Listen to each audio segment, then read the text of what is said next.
Okay, we are live. Thank you. Thank you, Jenny. Good evening and welcome to a virtual meeting of the City of Dublin Planning and Zoning Commission.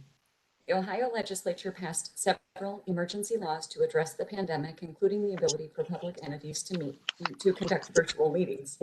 We are currently holding our meetings online and live streaming to YouTube until further notice. You can access the live stream on the city's website.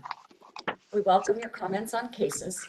In order to submit any questions or comments during the meeting, please use the form under the streaming video on the city's website. Your questions and comments will be relayed to the commission by the meeting moderator. Please provide a valid name and address when submitting your comments and refraining from making any inappropriate comments. We want to accommodate public participation and comments to the greatest extent possible. At this time, we're going to pause for the Pledge of Allegiance. Jenny, could you present the flag, please?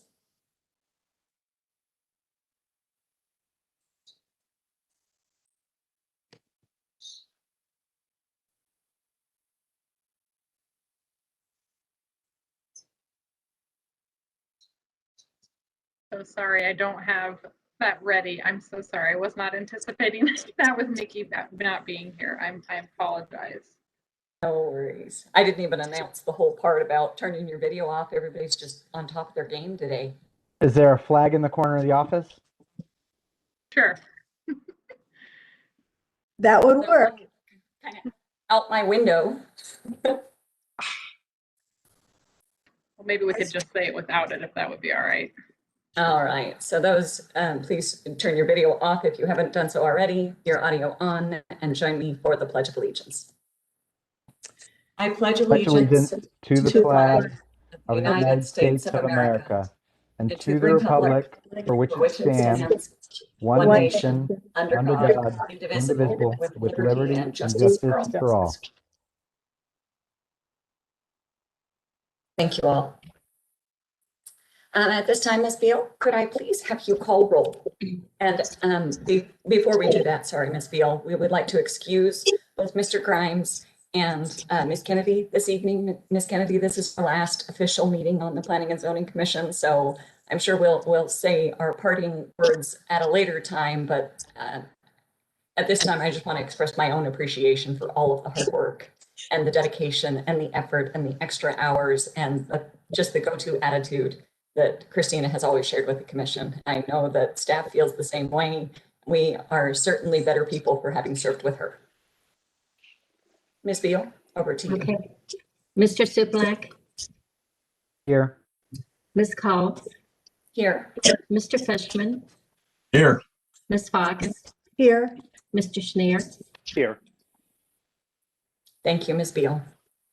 At this time, we are reviewing tonight's documents. So I am looking for a motion to accept the documents into the record and approve the minutes from the March 4th, 2021 meeting. Do I have a first? So moved. Thank you, Mr. Fishman. Do I have a second? Second. Thank you, Mr. Supalak. Ms. Beal? Mr. Schneer, Yes. Ms. Fox, Yes. Mr. Fishman, Yes. Ms. Call, Yes. Mr. Sublak. Yes. Thank you again, Ms. Beal. The Planning and Zoning Commission is an advisory board to City Council when rezoning and platting of property are under consideration. In such cases, City Council will receive. Mr. Fishman, we're getting some feedback from your speaker. Would you mind muting? Thank you. In such cases, City Council will receive recommendations from the Commission. In other cases, the Commission has the final decision-making responsibility. Anyone who intends to address the Commission on any of these administrative cases must be sworn in.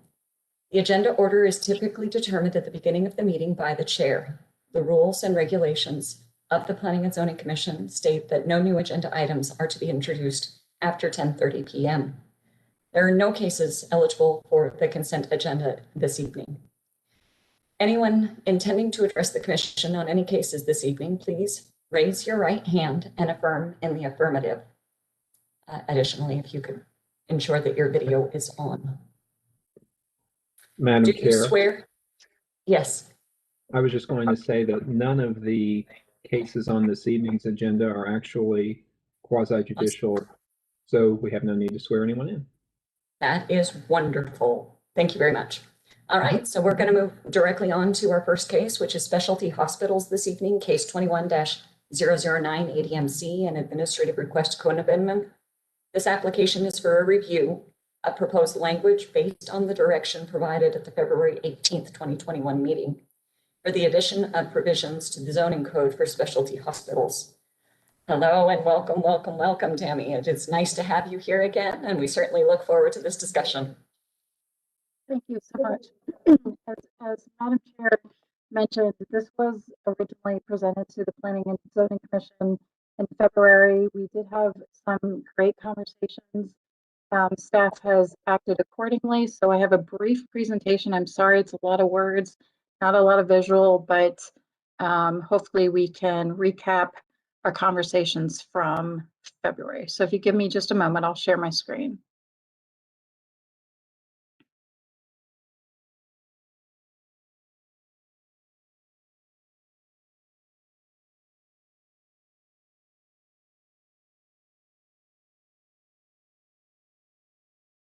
Okay, does everyone see what I see? And I apologize, I will say this, and I'm sure you know this at this point. When we do have our presentation mode in place, I can't see your faces. So I apologize if you're trying to get my attention, maybe reach out to Jenny. So again, this code modification, we have a series of code modifications before the Planning and Zoning Commission. This particular application is dealing with specialty hospitals, which is not a zoning classification that we currently have in place. We're looking to identify a definition for specialty hospitals and address needs that we feel are not being currently met. And of course, this has been a collaborative effort between myself and Jenny, Thad, and Jennifer. So I will try to represent our comments collectively. So again, this was a series of code modifications that were presented in February.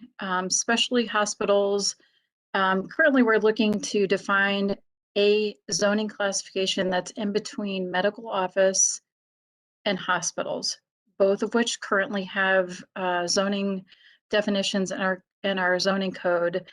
Specialty hospitals does not exist as we speak, so that's what we're looking to do.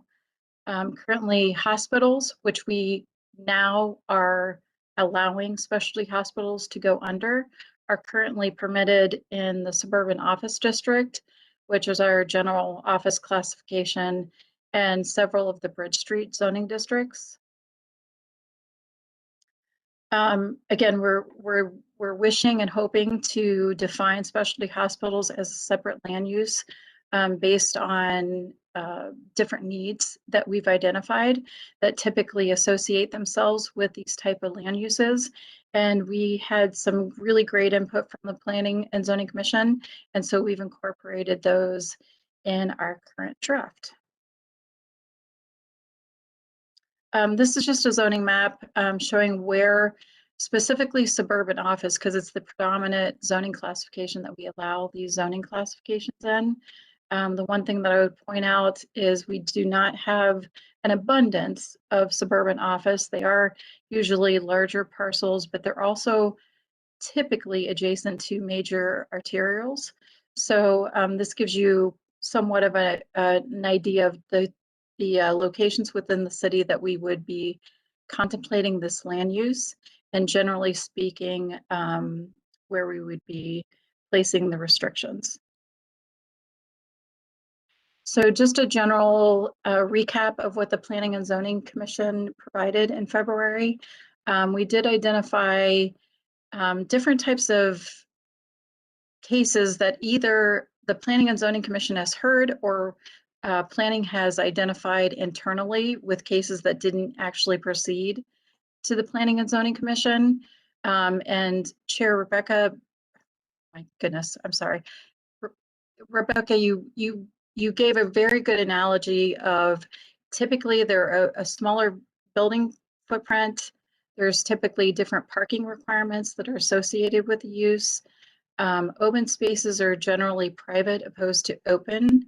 And there's some sort of either security or lighting mechanisms that would be preferred for the uses. So again, the commission reviewed it. There was consensus that our original definition included a term of 7 days of inpatient care, which almost, I would say, collectively amongst the group, everyone thought that that was too long of a stay.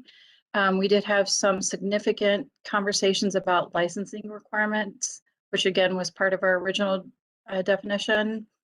And just a general overview of the commission basically addressed planning and asked that we go back and look at these uses, identify the needs of these uses, and then use those types of needs to identify the definition. So we kind of turned it upside down, which we've done. So we have reviewed, again, several cases that the Planning and Zoning Commission has heard. Myself, I actually reviewed Dublin Springs, which is a rehabilitation center. We also looked at a case that was a strictly physical rehabilitation center, as well as several requests that, again, never actually reached the Planning and Zoning Commission, but again, had concerns or at least issues that we thought were specific for their type of operations. So we use that analogy to create a definition for the second draft that we're proposing, which is currently, and I apologize for reading, but I think in this case it's necessary, a care facility focused on one or more concentrated areas of medical care that includes overnight care of patients, that includes a restricted range of services that care and treat patients with physical and mental, I'm sorry, my screen's cutting off. Mental and illness. Essentially, I'll give you this. I can't read, but with our faces. But essentially what we're trying to capture is rehabilitation centers that do have an inpatient care component, because that's obviously important. We're trying to, again, capture the use that's in between a general hospital and a medical office facility. How we've tried to deal with this in terms of process, we have identified it as a conditional use in the suburban office district, which again is the predominant district that it's located in. But based on the need to ensure that there are certain provisions that are met with these uses, we've attached use-specific standards that are as follows. That the site be located no less than 3 acres in size, generally based on the size of these operations and the parking needs that they have. This is a typical requirement that honestly would probably be a minimum requirement for them. In terms of capacity or density, that the facility be limited to 9,500 square feet per acre. In terms of trying to sensitively locate the uses, that it not be located within a minimum of 500 feet of any type of residential districts. And that's a typical separation district that we use for intensity oriented uses. That any type of recreational uses be located to the side or the rear of the structure, and that they be enclosed with a fence. And that we did give some additional allocations for fencing in this particular instance, based on our past experiences, and that the fence be able to be 6 feet in height and 100% opaque. That any type of lighting standards meet the minimum requirements of our zoning code, and that the facility meet the minimum parking requirements. And I did include a parking requirement in the draft language. and that the parking requirement would need to be met unless otherwise approved by the Planning and Zoning Commission. And I did that based on the fact that I did not find overly consistent parking needs amongst the facilities that we reviewed. So I thought I would give some latitude to the Planning and Zoning Commission. So with that, we're asking for comments based obviously on our definition for specialty hospitals. We did want to revisit the question about licensing requirements, and is the commission wanting or willing to have that as part of the definition? I wasn't quite clear with our conversation, but I wanted to revisit that conversation. Currently, our definition does provide a density maximum, but it's per acre. And our question is, should there be a maximum cap per property? Just as an example, you could do 9,500 square feet per acre with a maximum density or maximum square footage of, let's just say 50,000 square feet. That would allow, or that would prevent buildings or facilities to get overly large. The fourth question that I have for the Planning and Zoning Commission is, should there be any type of greater protections for residential districts, which is a great concern of this code provision. So we want to make sure that we're capturing everything that you would like to have in the definition. We have concentrated this use in the suburban office district. I guess we would pose the question, should it be also permitted in the Birch Street district, which hospitals are currently permitted? So we would ask, number one, would you like to consider the Birch Street district? And secondly, do you support our requirement of a conditional use within the SO district? And then, of course, any other type of feedback that the Planning and Zoning Commission would have. I would, Madam Chair, before you take over the conversation, I would say that we have placed all of these items as a recommendation tonight, but I want to be very supportive of all the comments from the Planning and Zoning Commission. So if we need to discuss this further, we will ensure that we make any type of modifications, and we'll bring it back before the commission if necessary.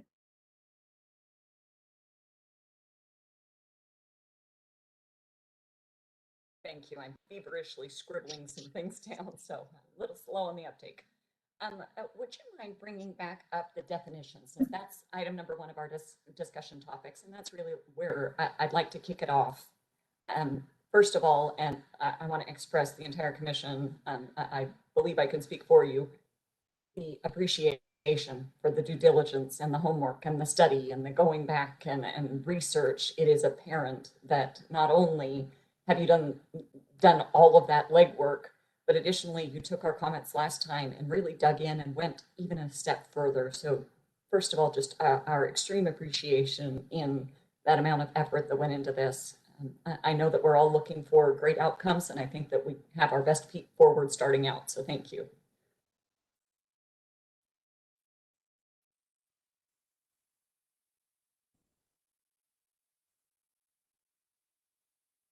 Jane, you're muted. I'm sorry. I have a couple questions about definitions. Yes. So Could we present? Oh. Could we present the definition so that we can get it up there? And Yeah, I apologize. No worries. So then, Ms. Fox, I'll turn it over to you.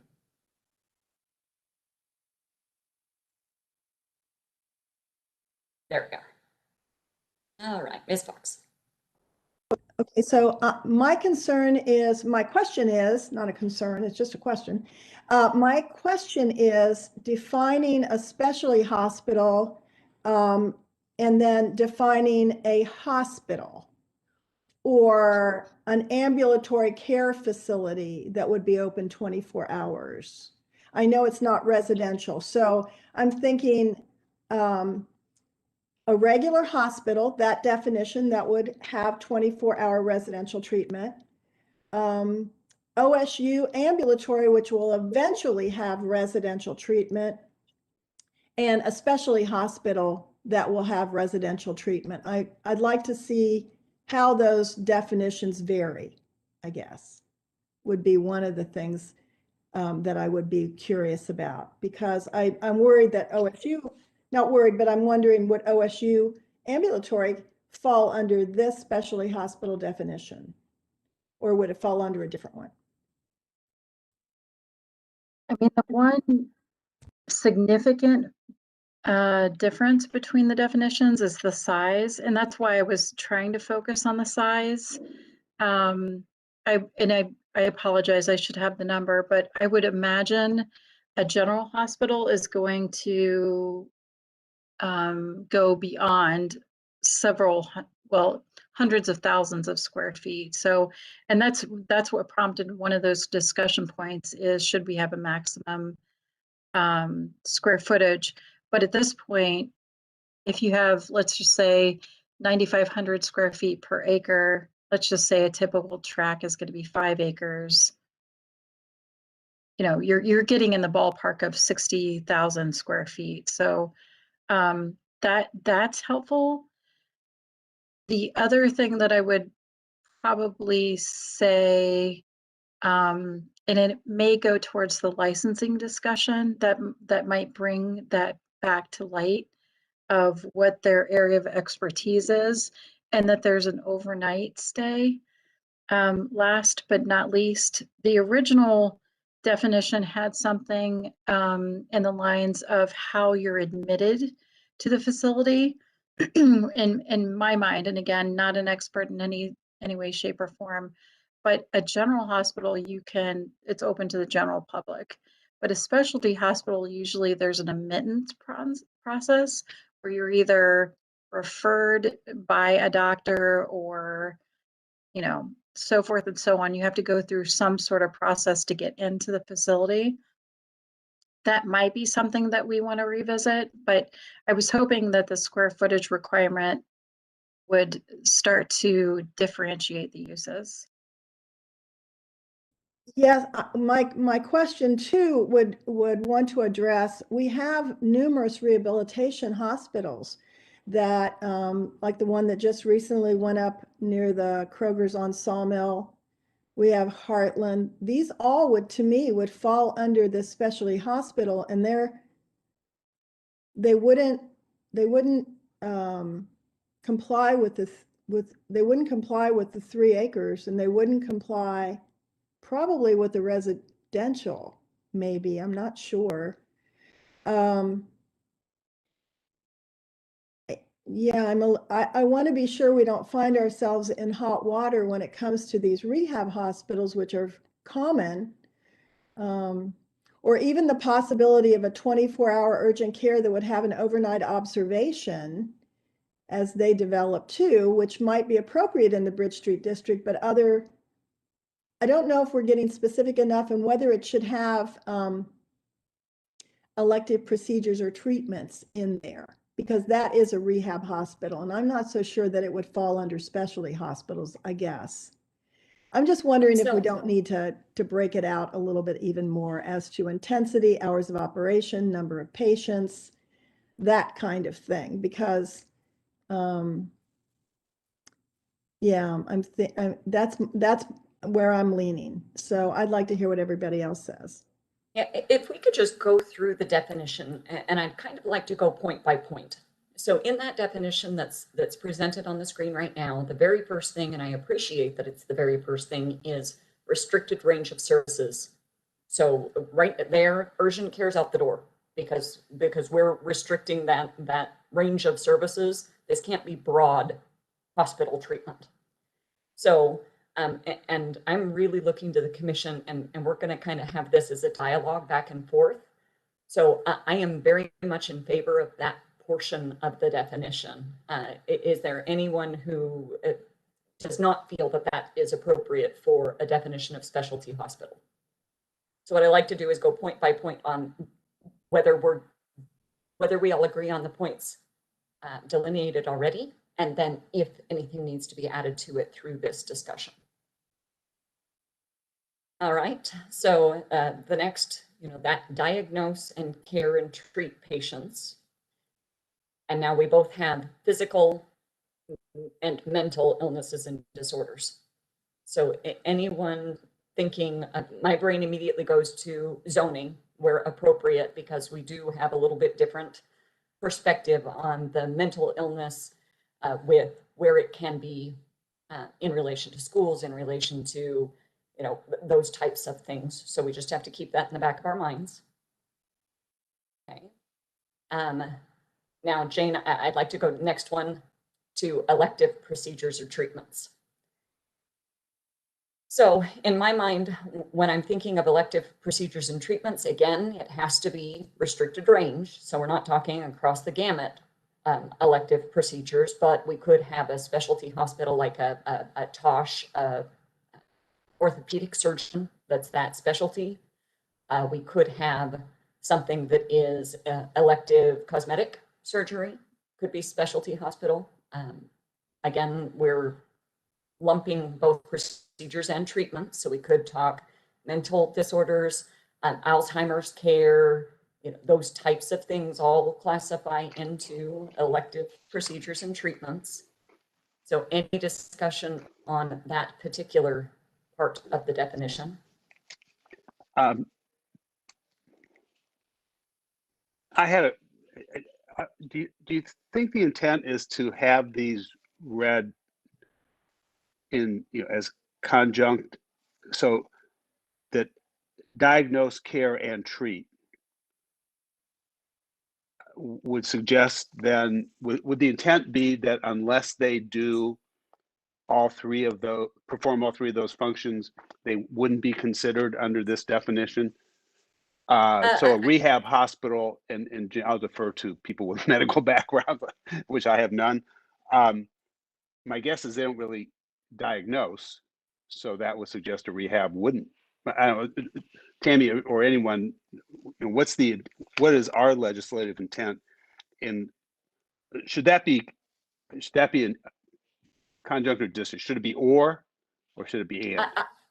I actually like the combination and or treat, because a specialty hospital would apply to those who initially diagnose mental illness and would also apply to those who treat mental illness, in my mind. So you're suggesting you should say diagnose, care, and or treat? Correct. Okay, I'm fine with that. And thank you for the clarity. I appreciate the level of detail. All right. And includes, so where semantics are important, so where and includes intensive residential treatment programs, inpatient or occupational rehabilitation programs, substance abuse programs, or addiction programs.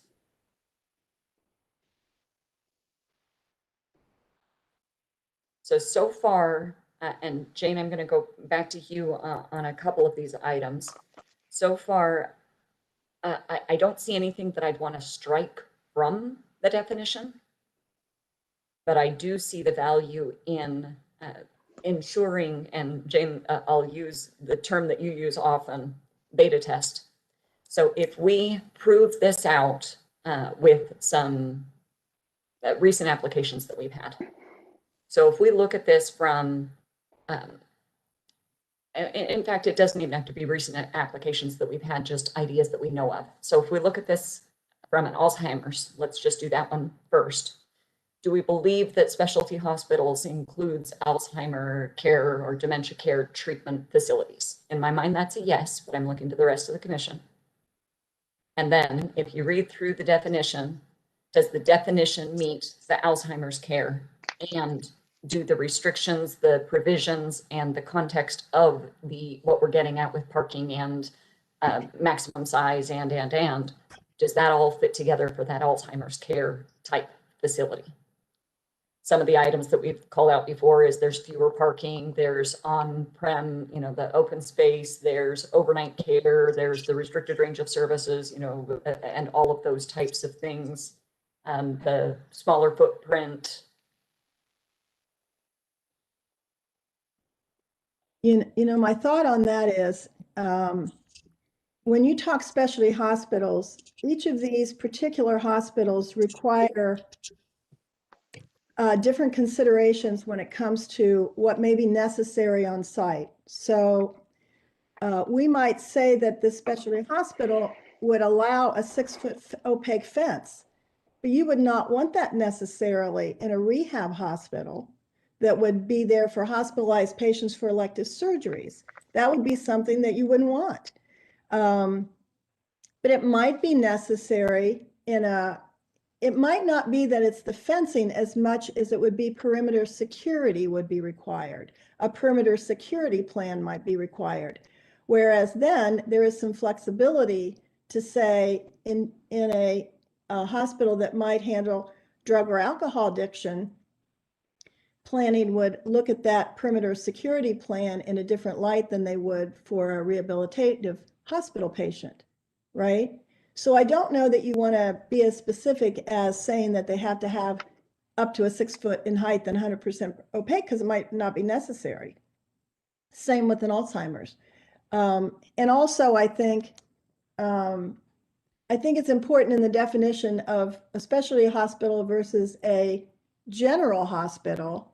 And I'm just looking at some other codes in other cities. You know, these regular general hospitals have laboratories, outpatient facilities, training facilities, central service facilities, staff offices. That would be the OSU ambulatory care. That's a much more intensive use, and it would be definitely under that definition that we would recognize it to be so.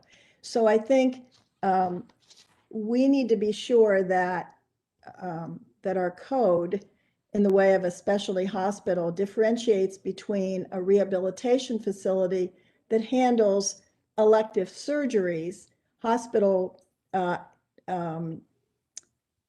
patients coming in to rehabilitate for medical or surgery conditions, versus an Alzheimer's or a long-term care facility. Like where would, well, that's an assisted living, Sunrise and places like that. But I'm thinking we have to be able to differentiate between a Heartland, a rehab hospital, and a Dublin Springs. And somehow we need to separate those out, because those are totally different kind of care settings requiring totally different kind of land use planning, I guess I would say. And unless it does that, then I don't know that we're there yet. Yeah, and I appreciate that there are definitely going to be differences depending on the use. And that's where the shalls and the mays come in. So we want to make sure that as we're looking at these standards, and thank you for presenting the A through F items currently, the first threes are shalls and are requirements. So for instance, you know, it has to be at least 3 acres. They're limited to 9,500 square feet per acre. And that has a provision of it nonetheless. Minimum 500 feet from any residential. Now, outdoor recreation areas, if they are there, so I have an if statement there, then they shall be located to the rear, and fences are permitted, not required. And so I think we're covered both on the outdoor recreation for the Alzheimer's and the security and that sort of thing. Fences are permitted, but they're not required. But we also have those, you know, the open space and that sort of thing for maybe your orthopedic rehabilitation where they don't have fences. Yes, Mr. Schneer. I had a question on, are we interpreting that as we intended? So if there's an outdoor recreation area, it must be we'll say must as being synonymous, must be located to the side or rear, and shall be enclosed. So if there's a recreation area, there must be a fence, the way this is drafted.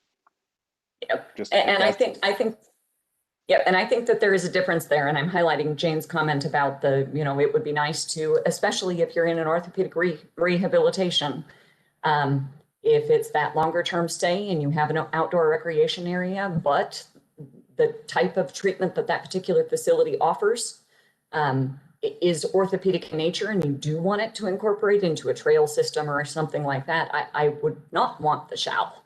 I would want the may be enclosed. But in a substance abuse, Alzheimer care, for the safety of the clients of the facility as well as the adjacent property owners, that I would want shall. Well, are we trying to be overly prescriptive then, and just play along for a second? Because I'm sort of hung up on the whole fence thing and the shalls and the mays, and then 6 feet in height and be 100% opaque. I put a line here, shall be 100% opaque, maybe, must be. I wasn't even sure what the intent was. What if why do we have to, to Jane's point, why do we have to deal with the fences specifically? Can we say, if there's an outdoor recreation area, here's where it's got to be? And then would we have the latitude or authority to require certain kinds of security as appropriate? Could be none, could be fences, depending on the use. And if that's the discretion we want, must it be codified in order to do so, or do we have enough flexibility otherwise to say, yeah, we can do this, but you gotta have some security or some fencing? That's a question. I don't have the answer. So Tammy, on that, I'll turn some time over to you. That I'll gladly let you help, but I believe in conditional uses, we've allowed for varying factors from the zoning code, but Thad, you take this away. Right. So these would be the specific development standards for this use if it's granted as a conditional. You still have the general conditions of evaluating conditional use applications. So there's sort of one level to vet what the application itself is. I do think that I think I get the idea that whether there is an outdoor recreation area, if we are requiring fencing versus requiring fencing or some alternative security plan for that recreation area, I am fine with from a legal perspective. What I'm a little hesitant about is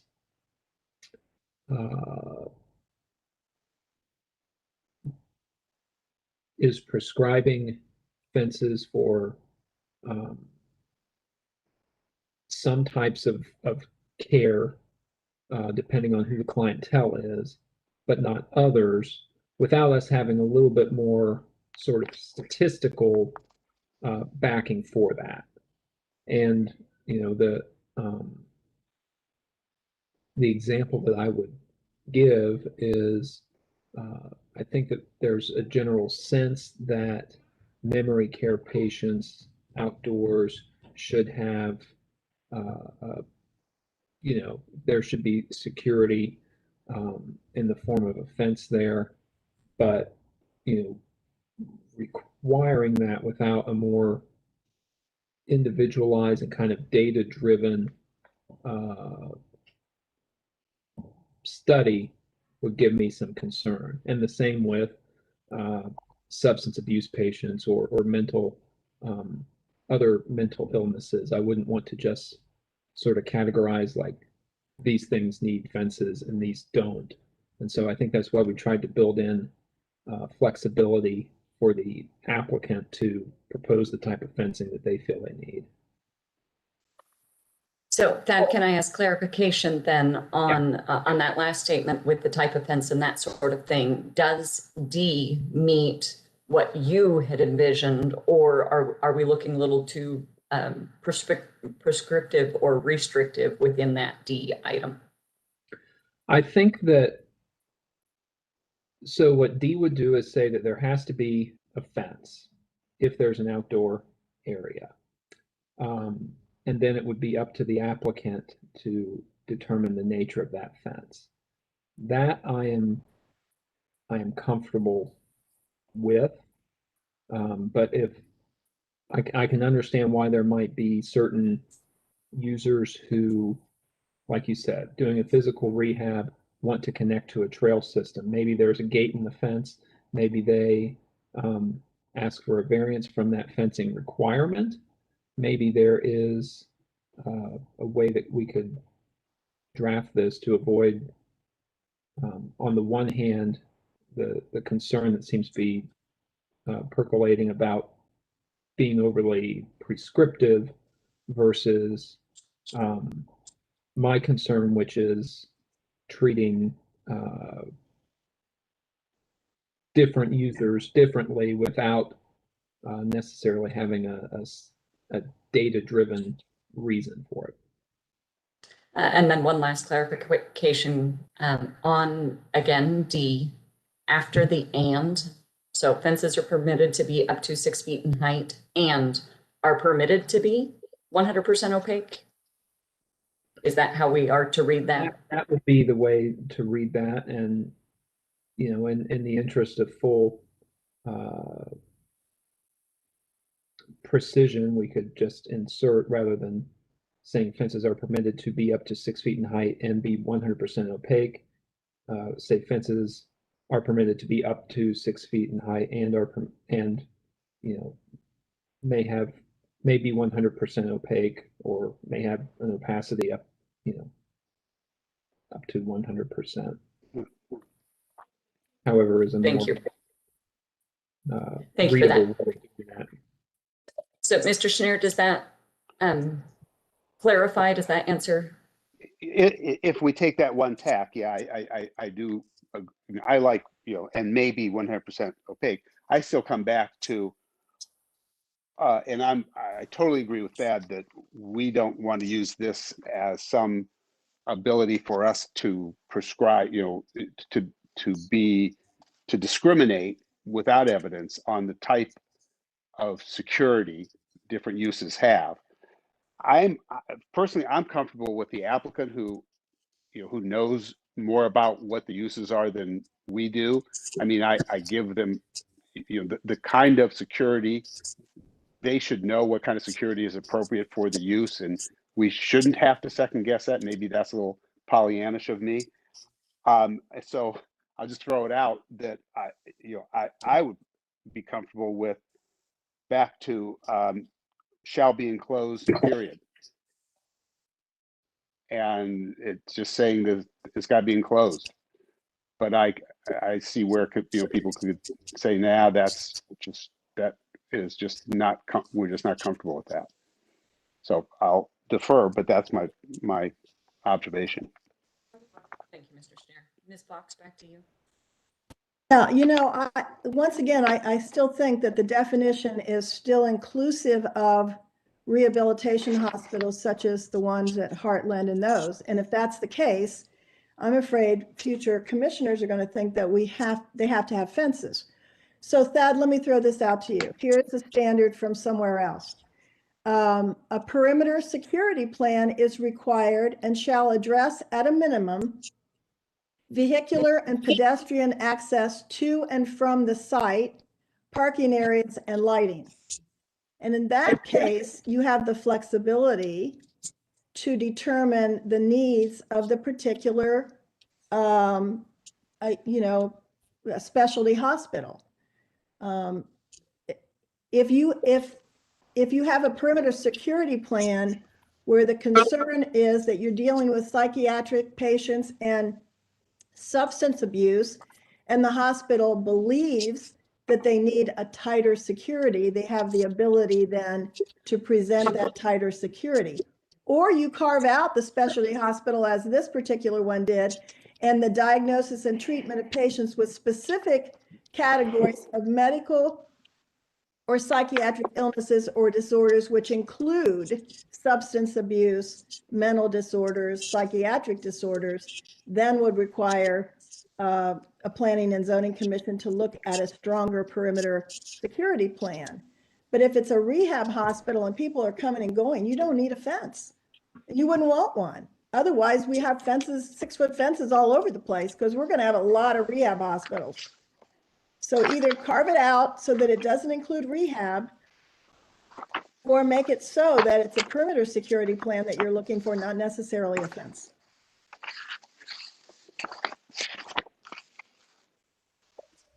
I like Thoughts? that. Yeah, I like where Jane's going a lot on all this. I'm struggling with requiring the fence as well for some of the specialty uses that clearly are, it's not necessary.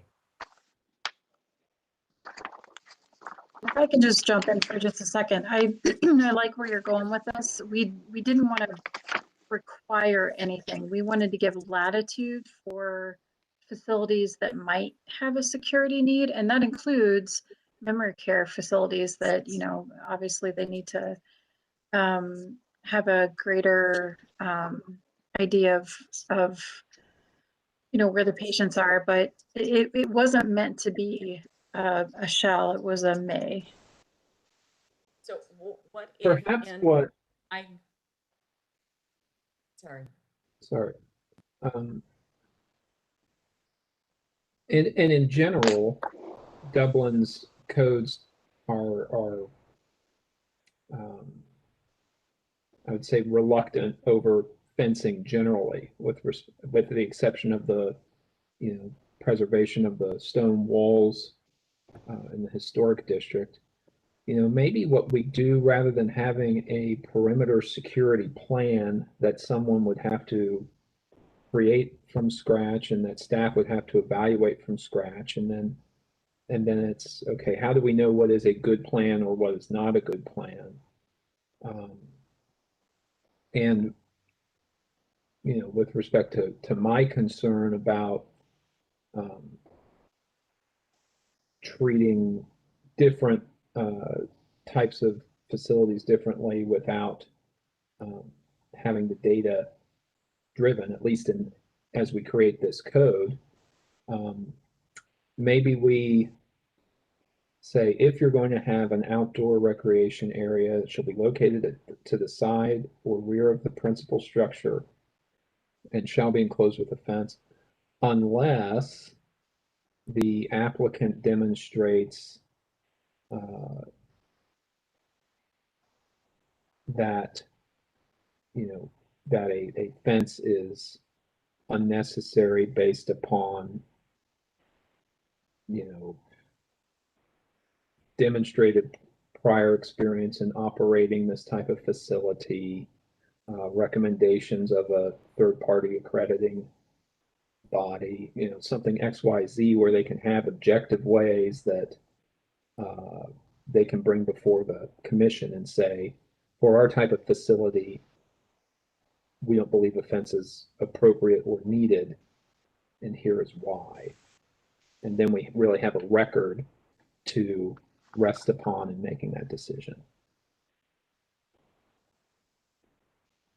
So commission looking for thoughts on that? Well, beta test it. What about up at Post Road? That's an Alzheimer's care facility. I forget what's it called over there. They don't have any fences. And I don't know if the one on Sawmill does.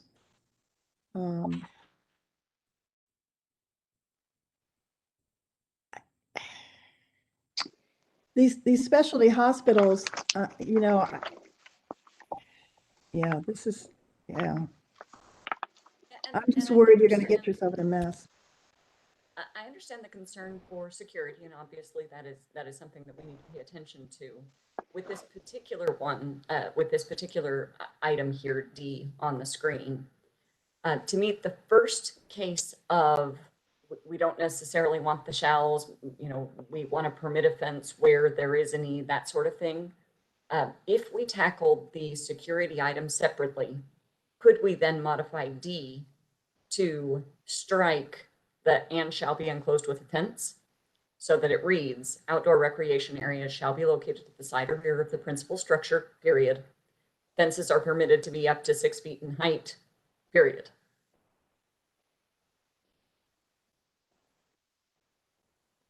So again, if we take security as a separate item, would that satisfy the commission? Does that look like what we're going for specialty use hospitals? Well, are you suggesting that we add a letter for security?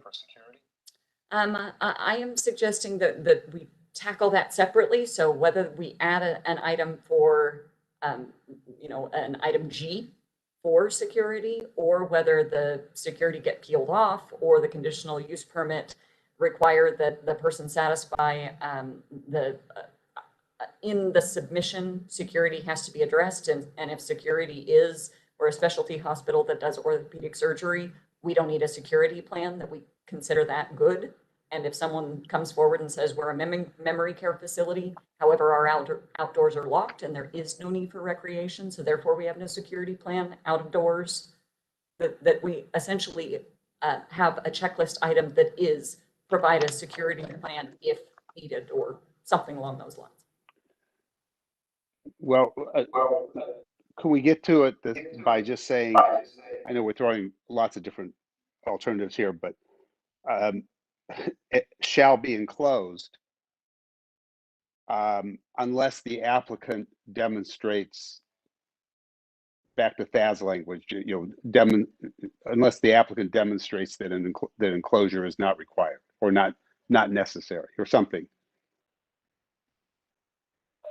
So do we always, because Dublin as a whole leans against fences, do we want to always have, even if it's an orthopedic place where they don't need to have it enclosed, but they say, well, your code reads, unless I say otherwise, then I get a fence that's 6 feet in height, which goes contrary to our existing across the city language. Do we want it to go that way? Good point. Yep.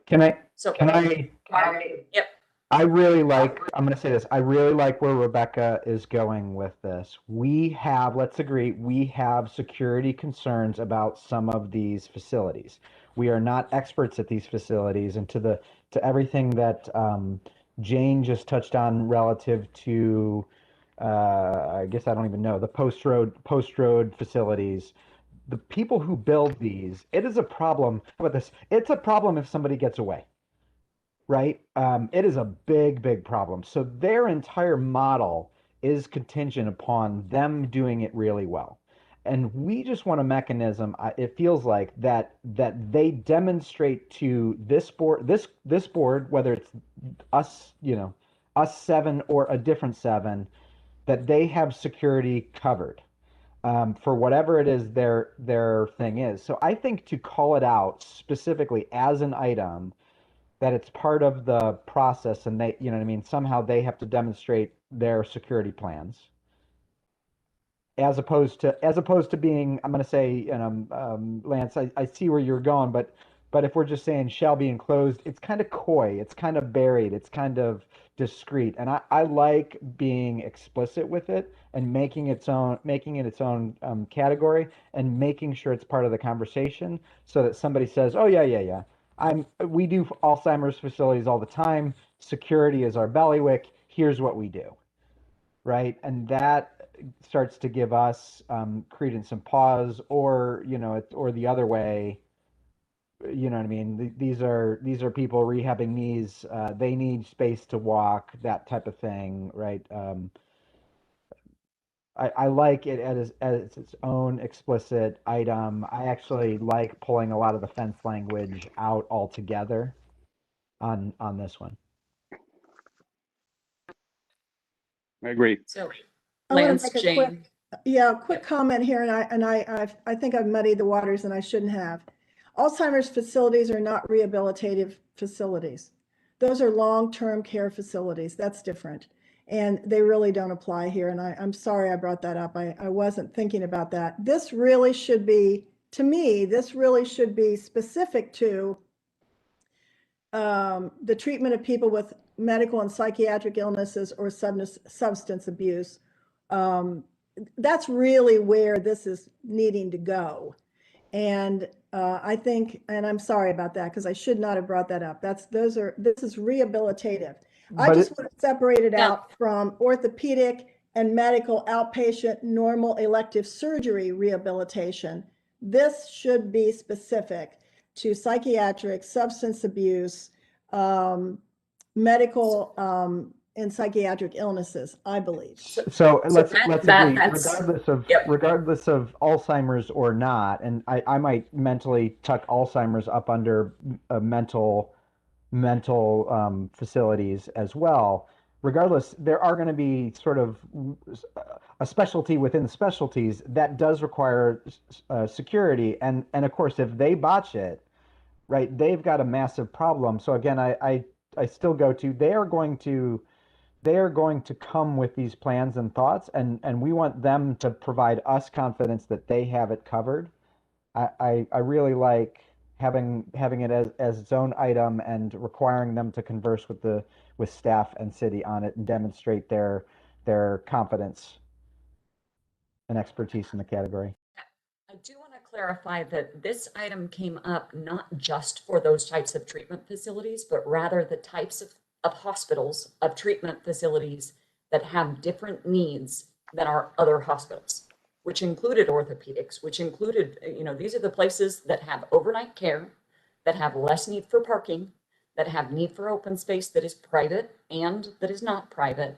Those items, and that's how specialty hospitals, where somebody came forward and said, we're an orthopedic hospital, or we're, this type of facility, our patients do not drive.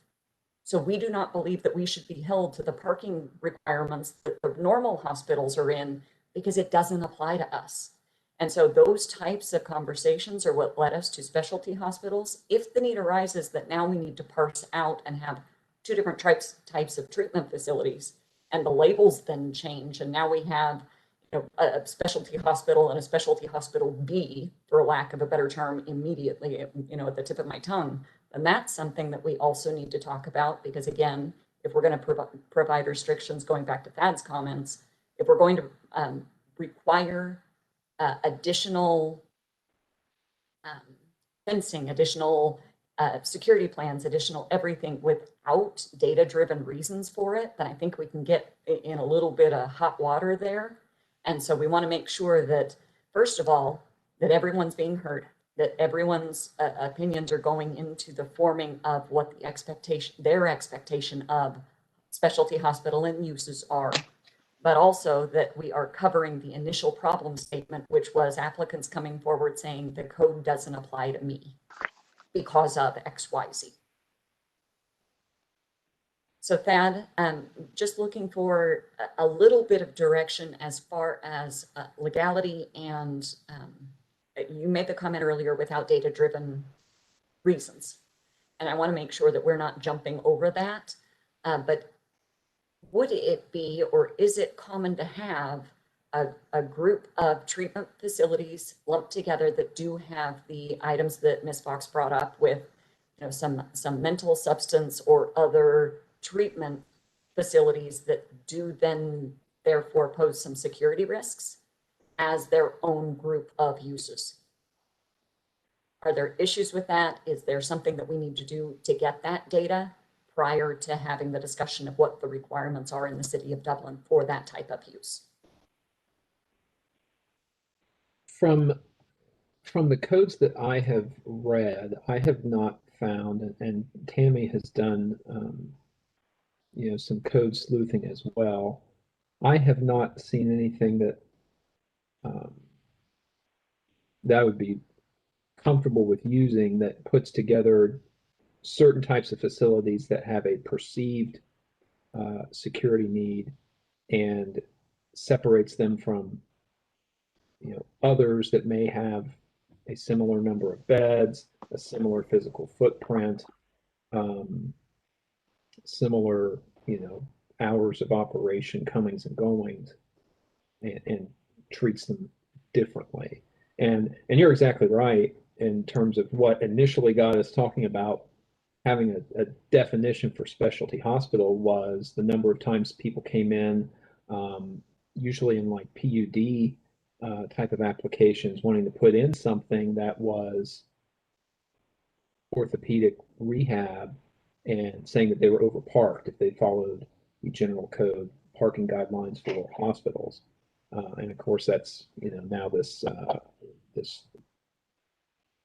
conversation about, well, what is a specialty hospital has ballooned into this, which is a long way of saying I have not seen that distinction made in a way that I have been impressed with in other codes that I've seen. So go ahead. Maybe I've made this more complicated than it needs to be, because I will say for the intent of adding D was to allow facilities, currently our fence restrictions are pretty severe. So I was attempting to give an applicant some latitude if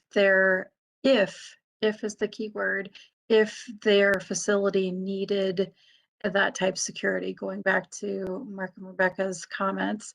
So Thad, would it be appropriate if we were to exclude this let me say, we would just use outdoor recreation areas need to be located to the side of the rear and leave it at that. They would have to meet our current code, which is 4 feet. And there's other requirements, but as a conditional use, they can ask for variations from the code. Could we just deal with it on a case-by-case basis?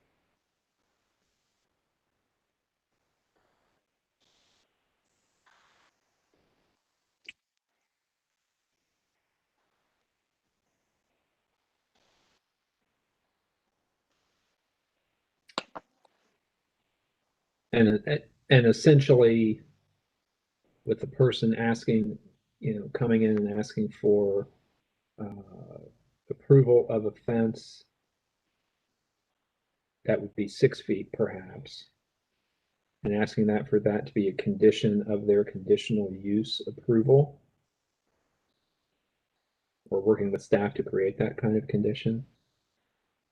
Yeah, essentially incorporating, if you will, a variance to our code through a conditional use process.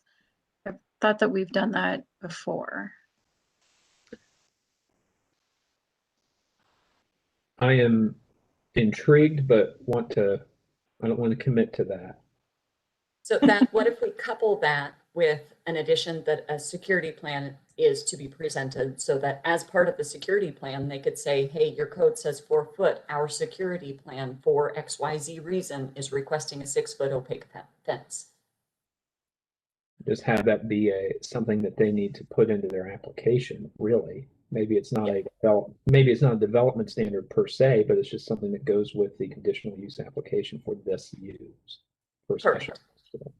I don't see any reason why you wouldn't require a perimeter security plan. Even a large hospital requires a perimeter security, even for parking security. And it varies depending on the use. Even in a rehab hospital, you would want to be sure that they had adequate security plan around their perimeter for anyone. We do that even for childcare centers. So I guess I would ask planning, when they look at some of these places, even in hospitals, I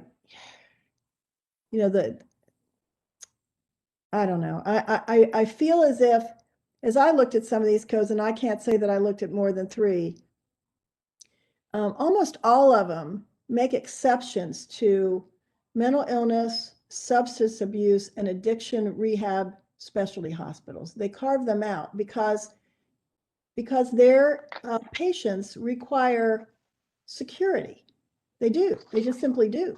It's sort of, I don't think that's discriminatory. I think it's simply recognized in the healthcare community that they have different needs. Whereas in an orthopedic or elective surgery, they need outside exercise areas. And so you require that. So, I certainly don't want to be discriminatory, but I do want to be sure that the safety of all patients within these facilities is addressed, and it's the comings and goings.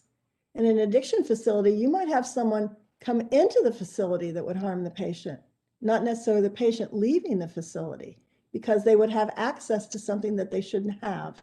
And so that's why the perimeter security plan is necessary, to keep outsiders from, hurting the patients on the inside. So I guess, I know we're tiptoeing around this issue, but I think you should look at it from a perspective that we have to make sure that the patient is cared for. So Thad, what are your thoughts on having, one thing that popped into my head as Jane was talking, an emergency plan also. Some of these places will need to be evacuated because a fire alarm is pulled or whatever else. So what about requiring for specialty use hospitals, doesn't matter what it is, an emergency and security plan? And if the emergency and security plan for an orthopedic surgeon place is we evacuate patients, we have exits on every floor, we do this, we do that, and there is no security plan other than, patients and visitors need to check in at the front desk, that satisfies that one. And if there is a memory care or substance abuse or something else that the applicant chooses to have a security plan that includes perimeter security, that includes fencing, that includes whatever else it includes, that we just get a copy of it and it's part of the conditional use application.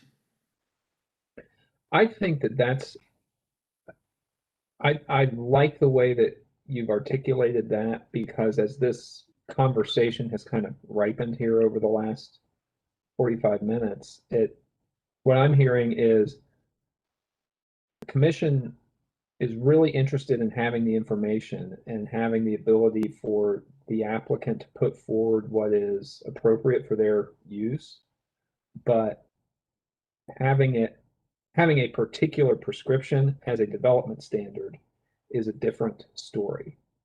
So I think then, based on this conversation, for staff when putting together this type of conditional use application, to make sure that those security needs are solicited from the applicant makes a lot of sense.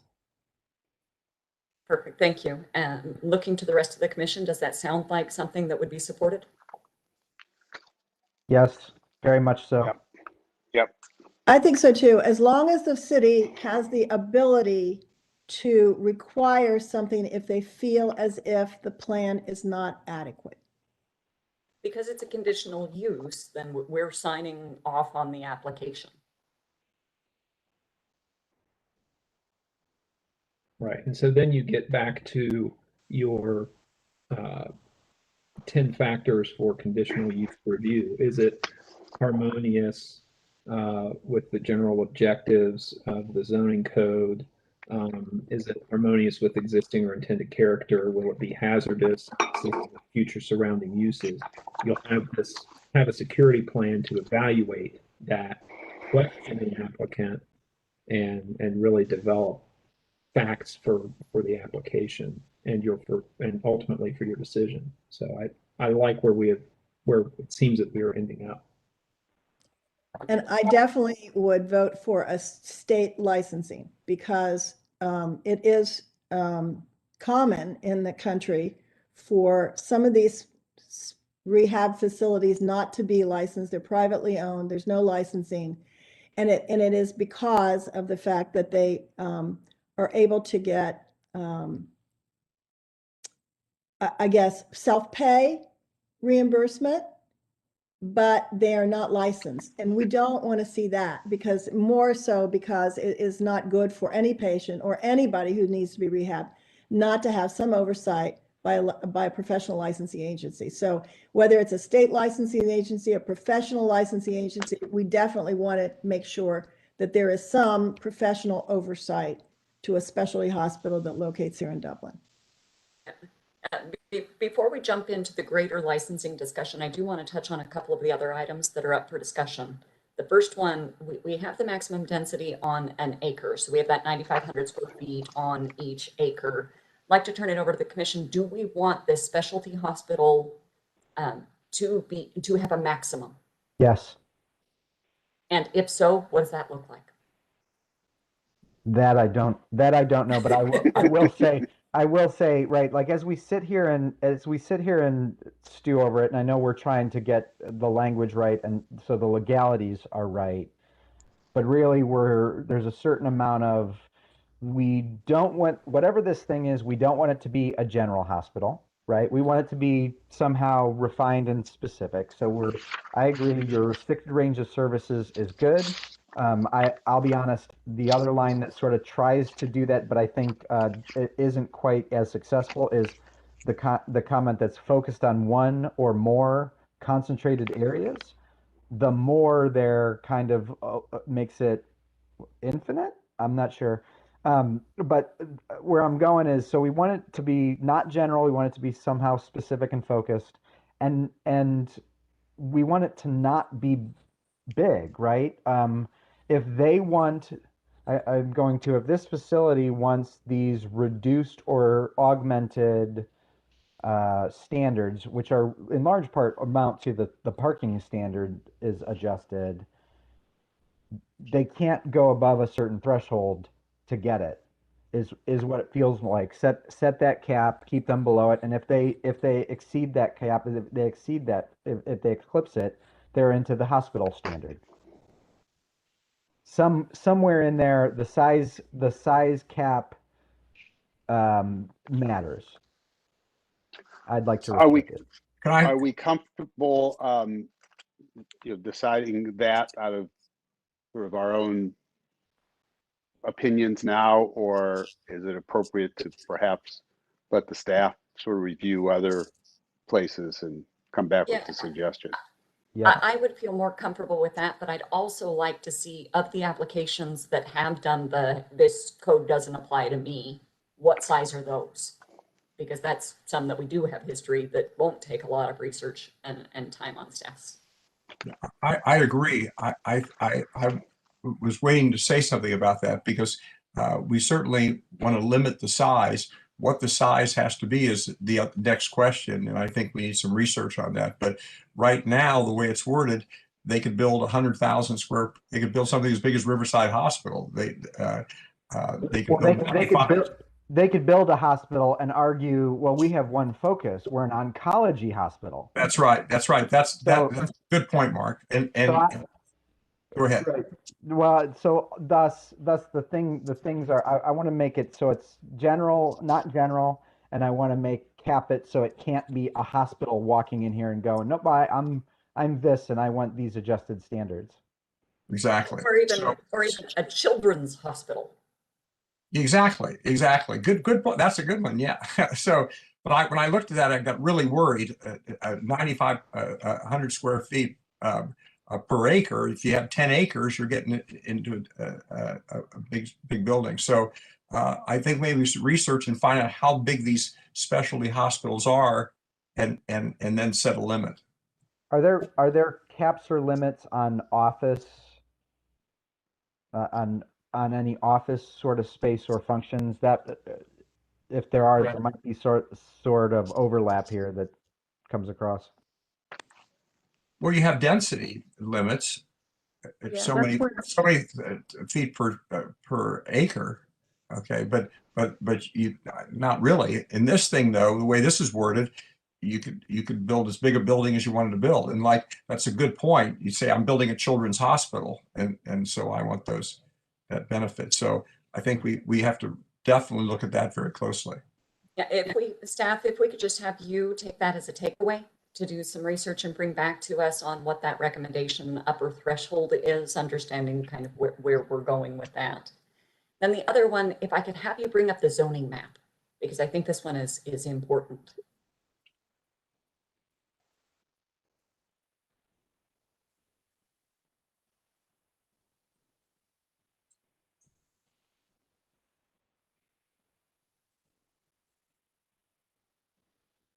All right. So if we're looking at where these hospitals could potentially go, we want to look at, of course, all of the areas and see, are there any areas, thinking of what specialty hospitals are in our mind, they're orthopedic, memory care, substance abuse, mental health, all of those types of things, including the Bridge Street area that staff has mentioned in the planning report.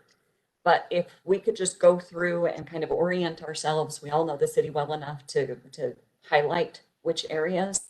The one that makes me uncomfortable is the most eastern and southeastern site.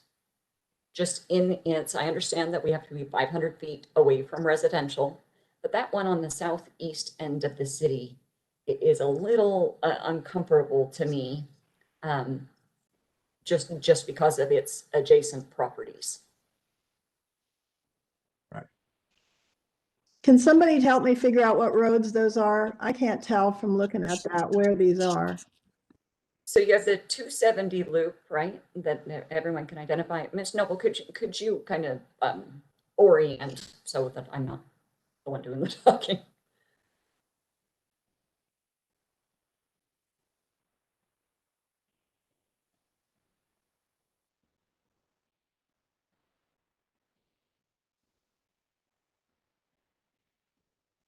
Sorry, I'm trying to do multiple things at one time. So I would say that farthest east corridor.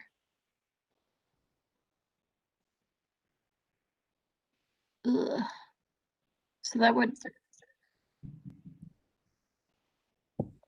Tammy, I think that what Ms. Call is referencing is that ring between France and Dublin, oh, okay. that southeast. Yeah, and again, it doesn't help. yeah, our faces are blocking my view, so I'm so sorry. I can't quite. Are you talking about the ones at the very bottom, Rebecca, that have like the little? That's right. It looks like it has the backwards number 3 right next to it. Like two pieces sandwiched together, has like a little appendage pointing to the east. Is that the one you're talking about? Sorry, I can't point. So that is south of, right, yeah, Rings Road. That's what it, yeah. Near the, yeah, that's near the I mean, the post office. farthest south. Yeah, farthest south. Rings. Yep. And so it looks like, Field of Corn would be kind of there on the left-hand side. You can see that development, the undeveloped parcel that's immediately north of Rings. If you go across Rings Road, you kind of see that backwards number 3 looking thing. And then you see the parcel that I'm concerned about, and it appears residential immediately after that.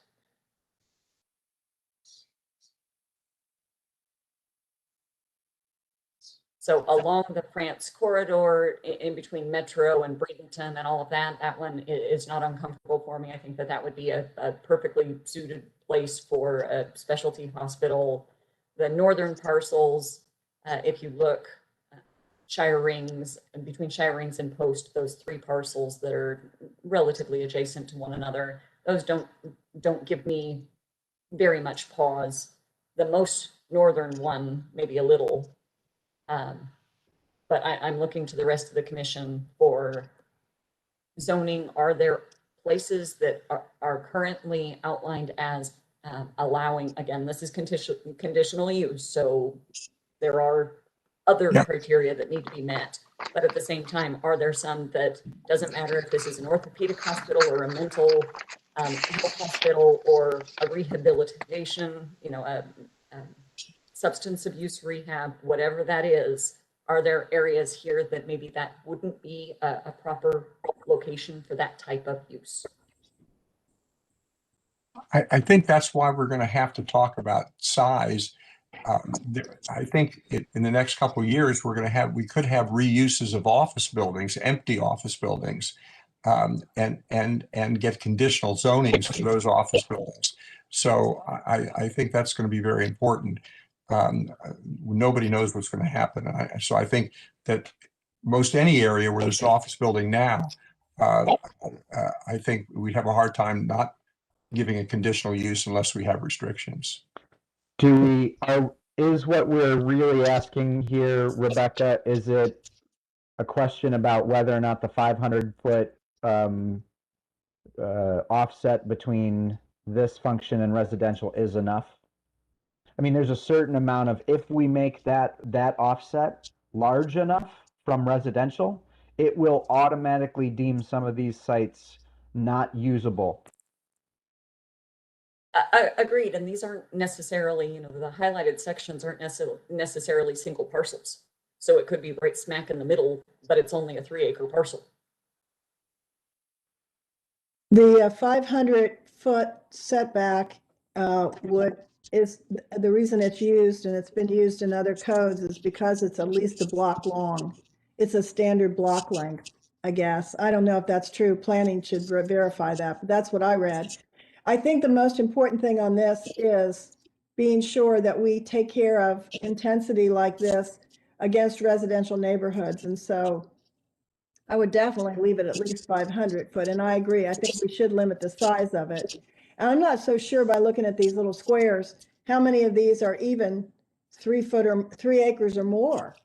I mean, it could be that it's just not going to be appropriate in some of these areas, but in these suburban office areas, I don't know that we even have any buildable ones such. We might be able to, when we bring this back, to update the map to include, to use your word, Jane, to beta test those, to say, okay, with these requirements, although it's zoned SO, it's automatically disqualified because it's within 500 feet and it doesn't meet the threshold of minimum acreage. That way you could really see which ones we're talking about, and then you would know in real time which ones you're concerned about to see if it works or not.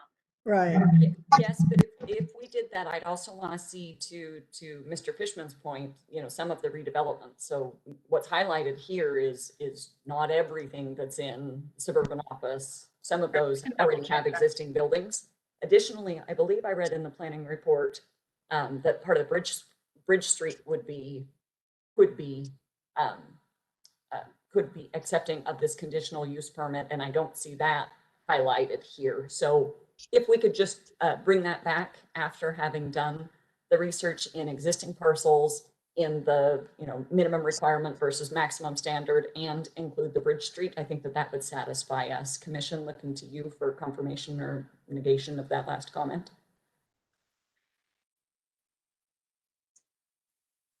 Rebecca, I do have a map that shows the Bridge Street district. I didn't include it because it wasn't part of our recommendation. And quite frankly, I'm not sure it would meet the spacing requirements, but we can either do that in the future, or I can show you.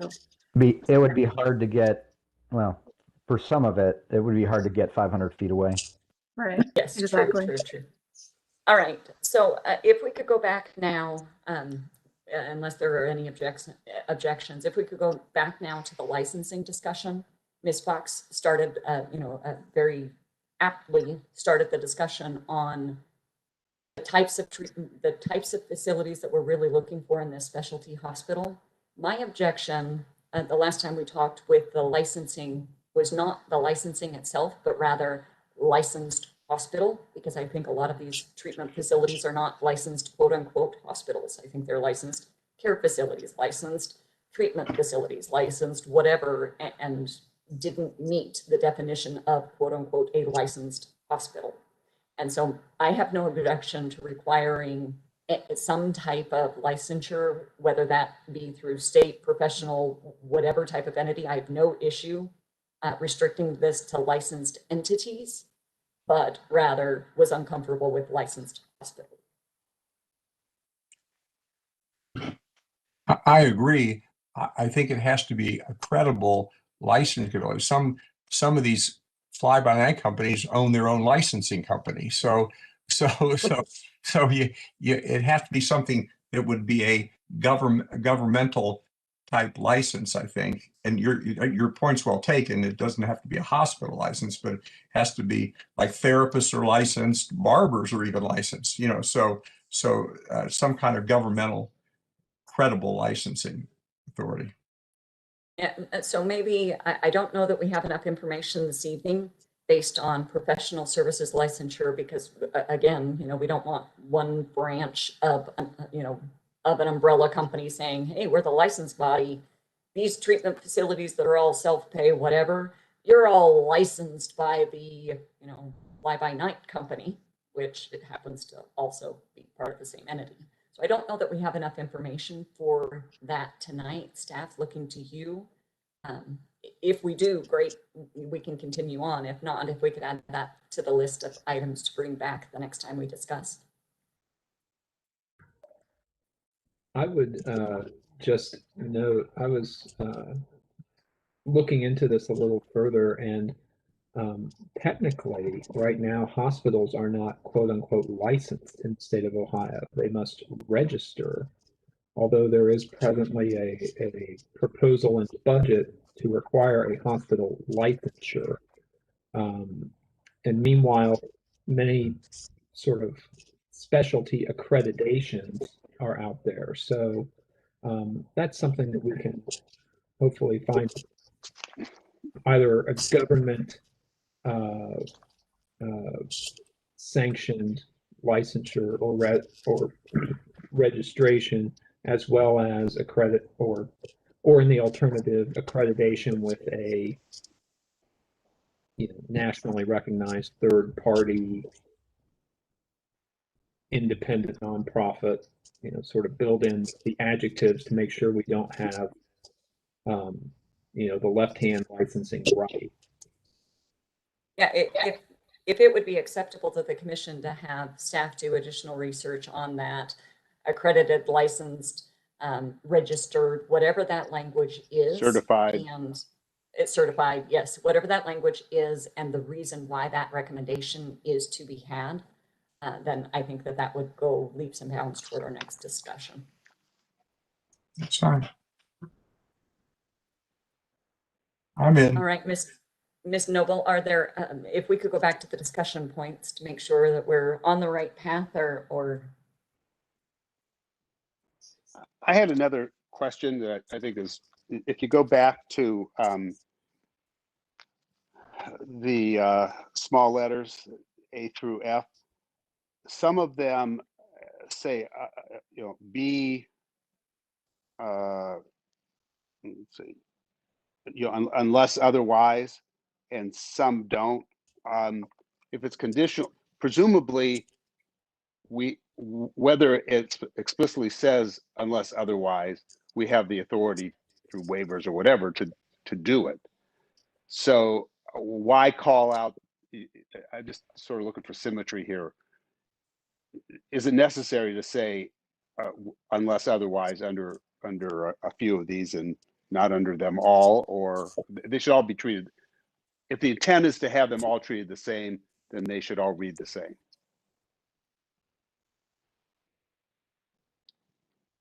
So B says unless otherwise, and F says unless otherwise. Is there a reason why just those two do? And if not, then why not just take those clauses out? Yeah. So staff, could you talk to the reason why B and F have the unless? Maybe we're just not remembering something. No, those are excellent questions. I think, honestly, I really wanted to have some parameter. Well, let's just concentrate on F, for example. I really wanted to try to have some parameters on parking, but quite frankly, I couldn't find a commonality for parking needs. So, no, I agree with Lance.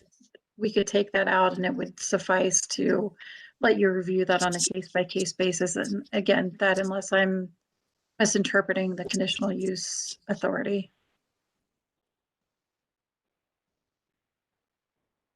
Right, we can address parking as something that will need information, but leave it to the applicant to demonstrate what they need or why they don't need that a certain ratio. So then, And similarly, clarification. Oh, sorry. Clarification item with that last statement, would that kind of fly in the face of striking the unless otherwise?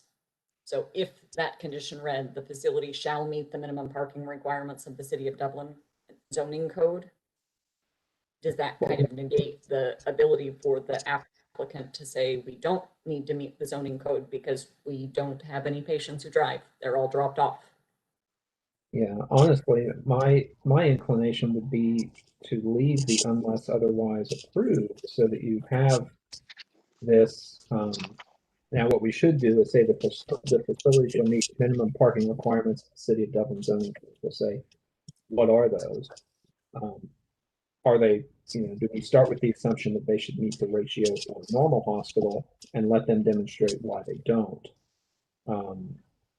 Which What is what about if we just require that they present a parking plan? right. And then we strike F altogether. Exactly. Well, substitute the applicant shall provide a parking plan for F. Mhm. And honestly, I had considered that option as well. I didn't know if that was too arbitrary, but yeah, I did consider that.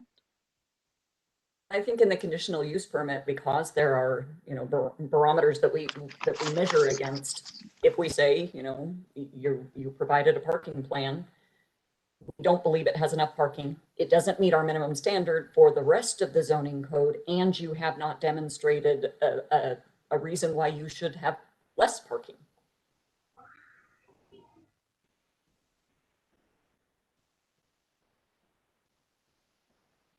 Is everyone comfortable with the presentation of a parking plan as part of the conditional use permit process that then would allow the commission to look at that and see if that meets the need? I think I'd be okay with that. I certainly don't think I'd want unless approved on B, because I think we're trying to figure out what we need in the way of square foot. And as we all see, commissioners who aren't privy to this conversation in the future may feel as if they can make it larger if they just prefer to. And I think we're stating that it's important to have a limit on the size of these things. And I think I'd like to leave off the otherwise approved by, because it would give some parameters to the future. I'm comfortable with that as well, striking unless and substituting requiring parking plan for F. Commission, looking to you. Okay, got a few thumbs up. All right. So Ms. Noble, looking then back to you, based on tonight's discussion, are there, so if we just go through the list, minimum 3 acres we're comfortable with, but we'd like to add a maximum. We're looking to staff to provide some recommendations as to, based on research, what those, what the historic applications that have fallen into this criteria for consideration, what those limits would fall into, and if there are generally acceptable specialty hospitals out there, what they fall into. The striking of the unless otherwise approved by the Planning and Zoning Commission from item B. We're comfortable with the 500 feet from any residential. The change to the outdoor recreation that's been discussed this evening, I don't think that we had any discussions about, but basing my judgment on previous discussions from the Planning and Zoning, I don't think that we have any issues with the meets the lighting standards for the rest of the city.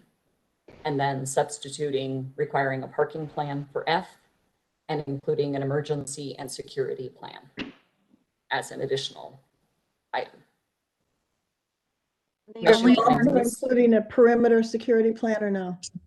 Yeah, yes. Yes, that's the one that I just mentioned. I'm sorry, I thought you said emergency. An emergency and security plan. And perimeter security plan or no? Part of the security plan. Okay. So an emergency plan and a security plan.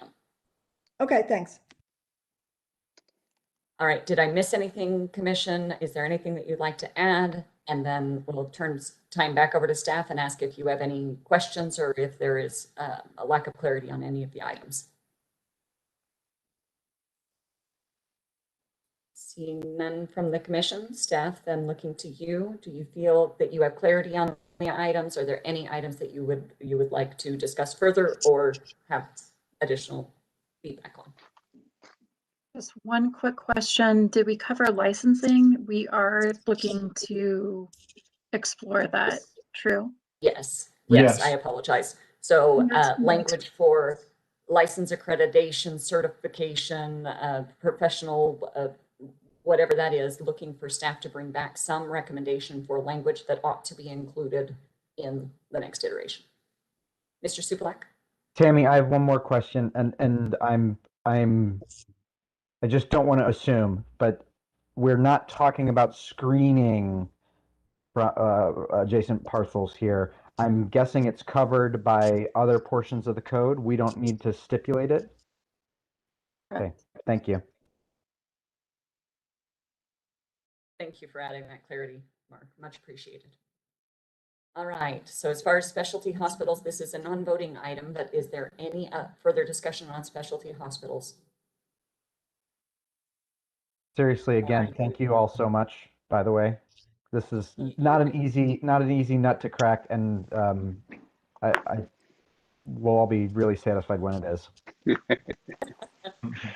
And you certainly can, again, tell the amount of effort that went into this research. It is very apparent, so thank you.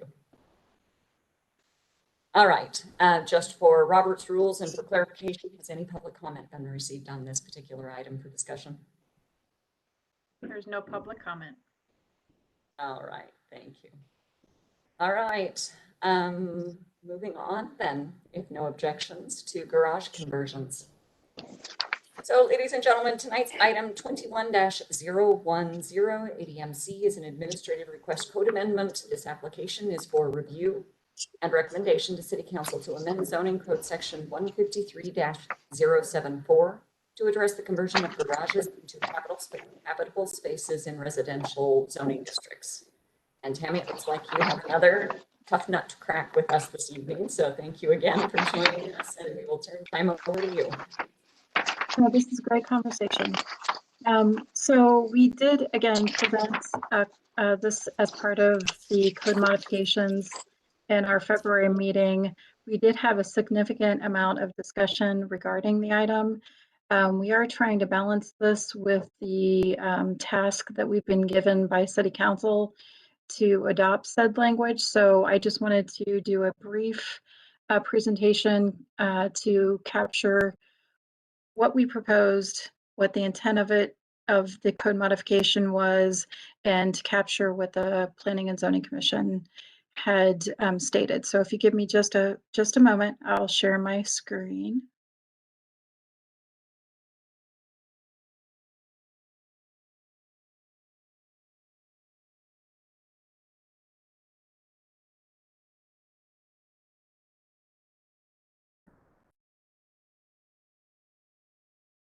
Sorry, that wasn't right. This is actually harder than you think, so. And it doesn't help that everyone's looking over your shoulder. It's okay. Shoot.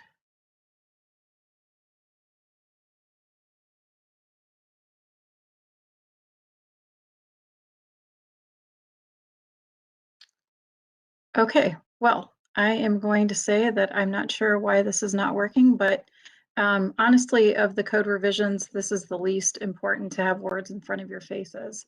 So if you don't mind, I'll just talk, and honestly, I can see you and capture your comments visually through your faces. So this will be better. So let's just start with the general intent of this regulation. City Council had brought to our attention that they were receiving inquiries from the general public about residential properties that are attempting to convert attached garages. I want to be specific, it's for attached garages. That when they're transitioning that space to habitable space, that they're losing either storage area or parking needs for vehicular storage. So they asked us to attempt to look at the code and address conditions, if you will, for that conversion process.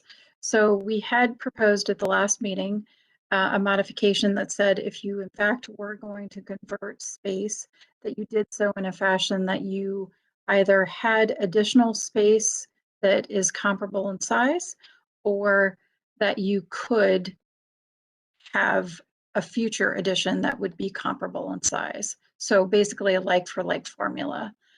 There was significant comments from the commission, concerns that might be, I sense, overly restrictive. So we did take a look at the provisions. We did also consult again with our legal counsel, and again, we're trying to be sensitive to the task that we've been given by City Council to go forth with our current code provision. So what I'm asking of the Planning Commission is that we perhaps readdress this conversation and see if we can identify what our concerns are, or if we could work within the code provisions that we proposed and see if we could modify them in a sense that you're comfortable with. So again, we did look for a recommendation for this particular request. If we're not of consensus tonight, we can move forward with another draft. I don't want to, again, feel like this is a last and final comment process for the commission, but I did want to get some conversation from the members. Thank you for that. So I'll just kick this off again as kind of open discussion. So Mark, I don't know if you want to take first crack at this particular item. I'll be honest. I think it's in a good spot at this point. Obviously, we had one round of back and forth, and I'm really satisfied. No real concerns. Mr. Fishman, do you want to go next? You're muted. Warren, you're muted. I kind of drove around and looked for conversions last week when I knew this was an issue. And I admit I went into some subdivisions in Hilliard and so on where there were a lot of conversions, and a lot of them are pretty ugly. They put siding where the garage door was, the driveway butts into the house, and that's it. And there's no space to build another garage because the lots in those subdivisions are pretty small. So we certainly don't want to see that, and that's probably the extreme. The other thing that's in this, when I read this, that you converting non-attached garages, and actually, quite frankly, on the West Coast, a lot of people convert non-attached garages, and they're really cool. I mean, they put a second story on them sometimes. They make them carriage houses and guest suites and whatever they call them in Arizona. But so I think we should allow flexibility for that. I think that the only thing I have against them is eliminating the ability to park cars inside in Columbus, Ohio. You've got forever you're going to have cars sitting outside on the street in the driveway, and I think the way it's written now, the way I understand it, is that you don't have to build another garage when you're converting the space. It can happen sometime in the future, and in many cases, I'm sure it'll never happen. So that's just my feeling. I'd love to hear what everybody else says, but you can make those pretty ugly. You can eliminate garage forever, and I kind of think that if you have a detached garage and maybe you want to turn that into living space and put an attached garage on the house or something like that. But I've seen that look pretty cool, so anyway, that's my comment for now. Thanks. Okay. Mr. Schneer. You're muted, Lance. I guess I read it to say, yeah, it doesn't give you a time requirement, but that another garage is constructed. I mean, it's sort of it. Yeah. I don't think will be would pass. Zoning enforcement. So I'm comfortable with that. I had it's sort of my want, I guess. I had some syntax comments that I passed on to Tammy, and I don't know if you could bring those up or not. And I don't think I can very easily, but I didn't change. I attempted not to change any of the meaning, but I changed the wording, and just for clarity purposes. And I would like to propose that. Yes, and Lance, I do really appreciate your comments. It's helpful for you, for everyone. If you have comments before the meeting, that's so helpful. I think Jenny's going to try to bring up the PowerPoint. So if we can continue the dialogue until she brings that up, that was helpful. I mean, essentially, Lance dissected the definition to, quite frankly, just read a little slightly clearer.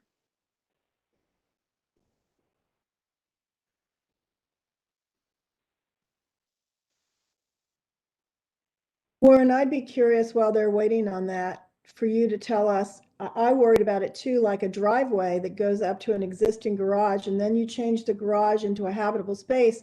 So where does the driveway go then? In the front yard? I mean, oh, you're muted. You're muted. Warren, you're muted.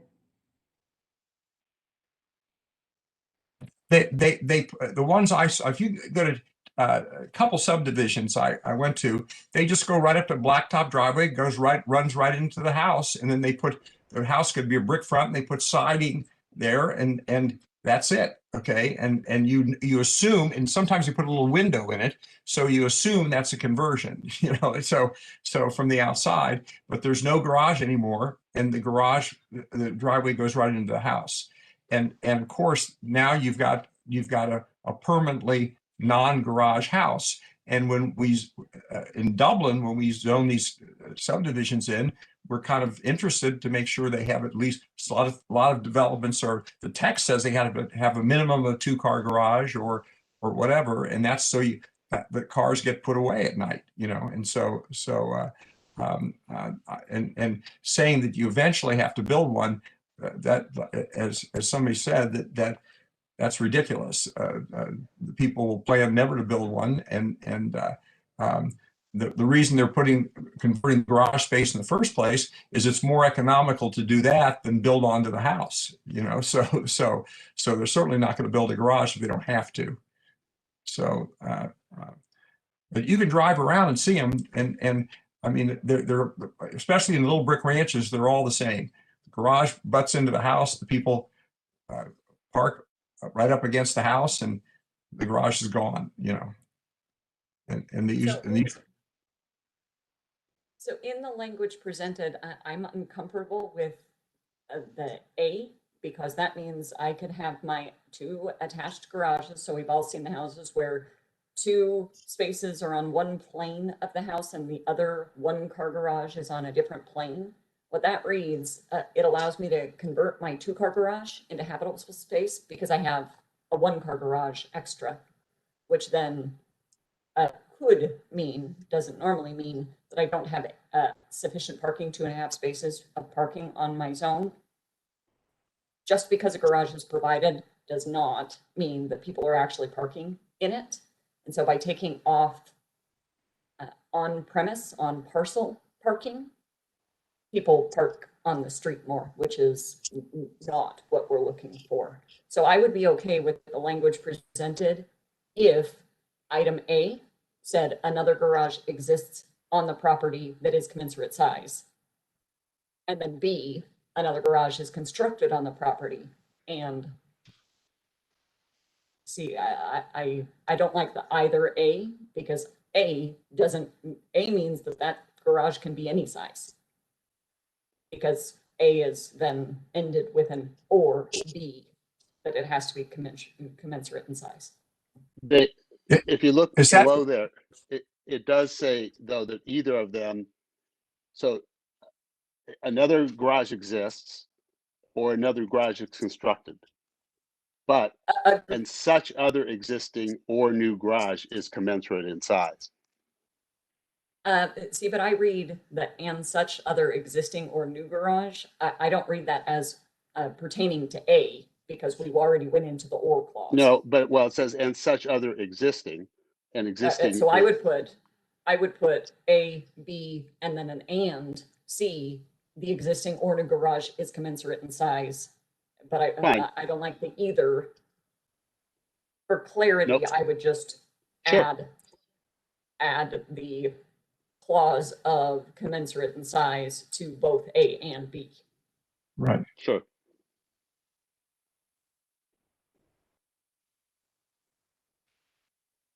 Now, if we go back to the item for discussion and the reason for it.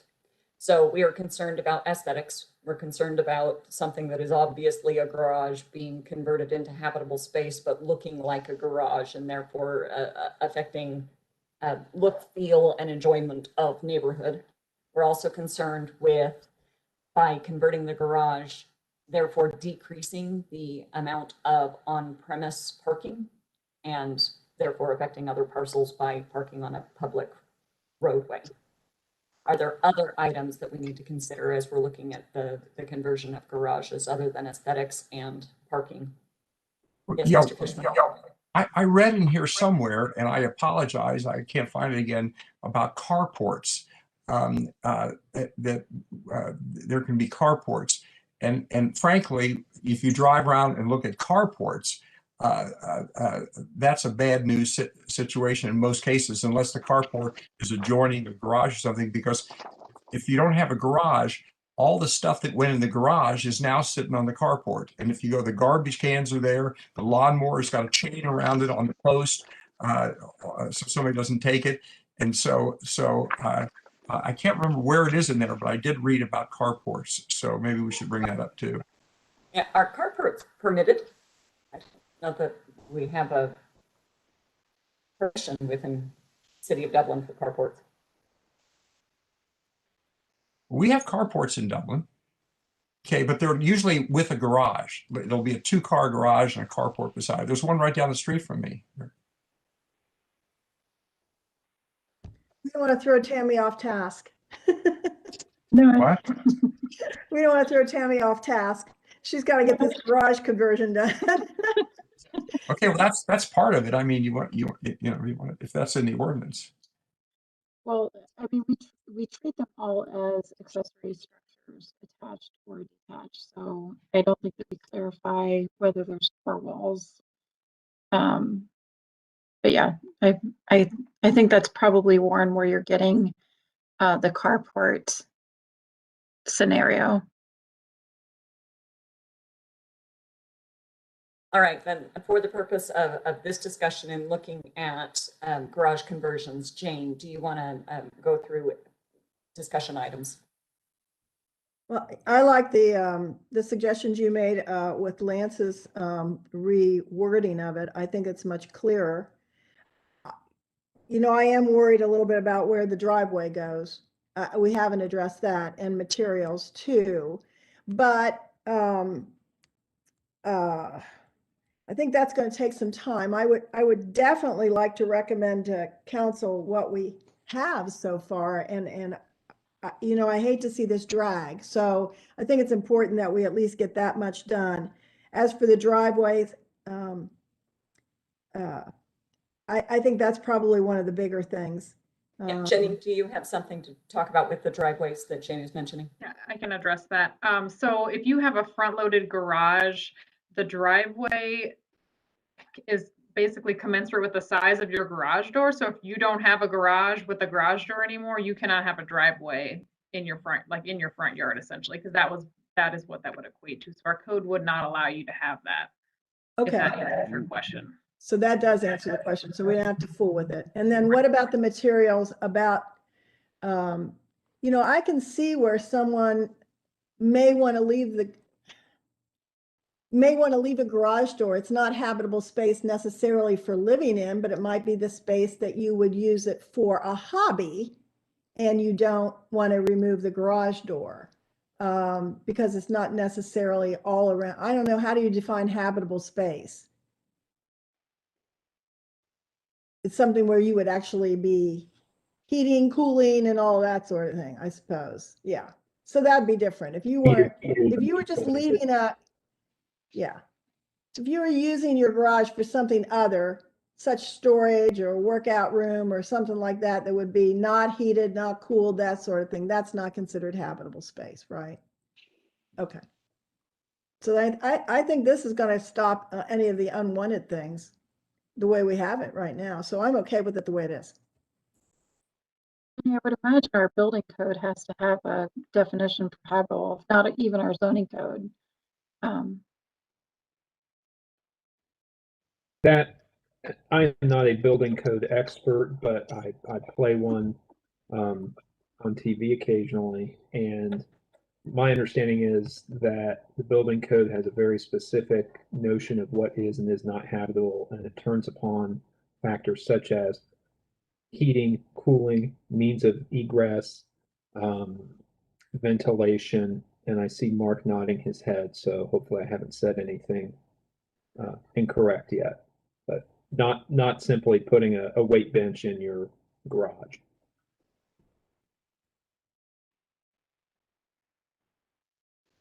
All right. So any further discussion? That was easier than I expected it to be.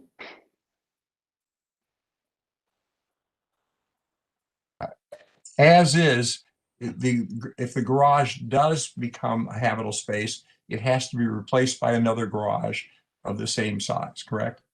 Yeah, that's great. All right. So could you read the way Again, it's supposed to read so we can be really clear on it before we make our recommendations? Using Well, Lance's words. Yeah, I guess the one follow-up question I would have is, you talked about a time limitation for having said garage in place. I think the language with constructed, we want that it is constructed, it is there, it exists, it's not, sometime in the future. Okay. And then just that clarity of the existing or new clause at the end be applied to both A and B. I'd rather be redundant within the clauses than ambiguous. I'm sorry, I'm putting Jenny in a very awkward position because she's now doing my work for me. But assuming the people get a permit, can they not get a final until the second garage is built? Yeah, that's what I was going to say. There's an occupancy requirement, so Yeah, for a right. certificate. So you're gonna do that, fine. This is a pretty high hurdle all in all. It really is. I mean, to be quite frank with you, I mean, most people don't have much space to do even a one-car garage, so that's a fair analysis. So just so I'm taking what Lance wrote and then just modifying that. So I'll show you what I haven't, but I need to insert what you requested, Rebecca, because I want to make sure that I'm accurately putting the I think I letters. can help Jenny. I think she wants a C that says that it has to be comparable in size, basically. Here. You didn't like the either or? Big enough also.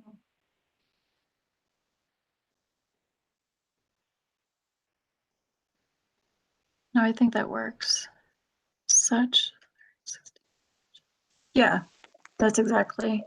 Does that capture what you were looking at, Rebecca?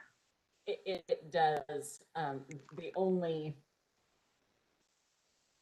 thing that I wonder is, are they going to take that if, I realize that there's an and before the C, but I wonder if they're going to take the if A or B and C.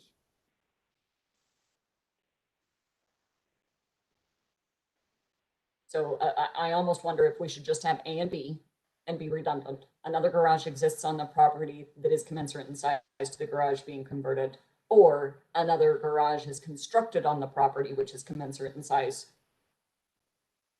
I think that's the right way to go. I do too. So I'm deleting the C then?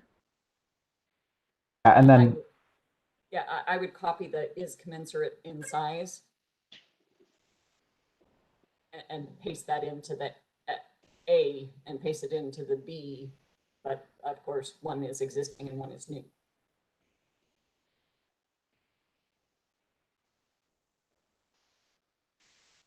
Doing this right. There's a lot of pressure too. Okay.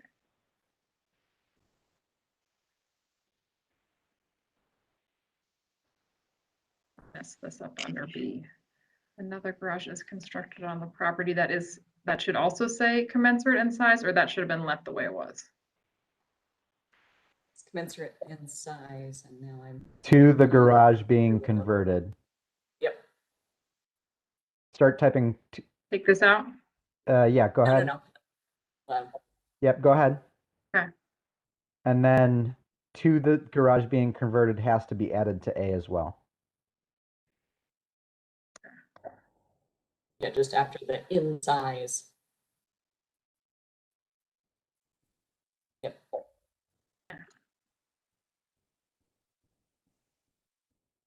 Belts and suspenders. Perfect. Okay. How'd I do? Lance, you approve? We're gonna owe Jenny Starbucks for the next month. Team effort. Yeah. I mean, it's yes, it's redundant but clear. Okay. All right.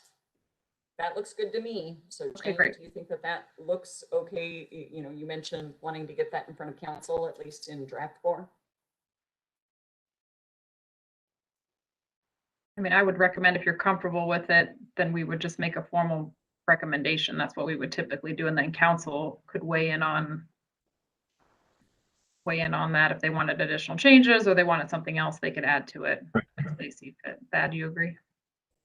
I agree. If the commission is comfortable acting on this with a formal motion to recommend it to council, council always has the ability to amend, what's placed before it, or to even send it back if they believe that is appropriate as well.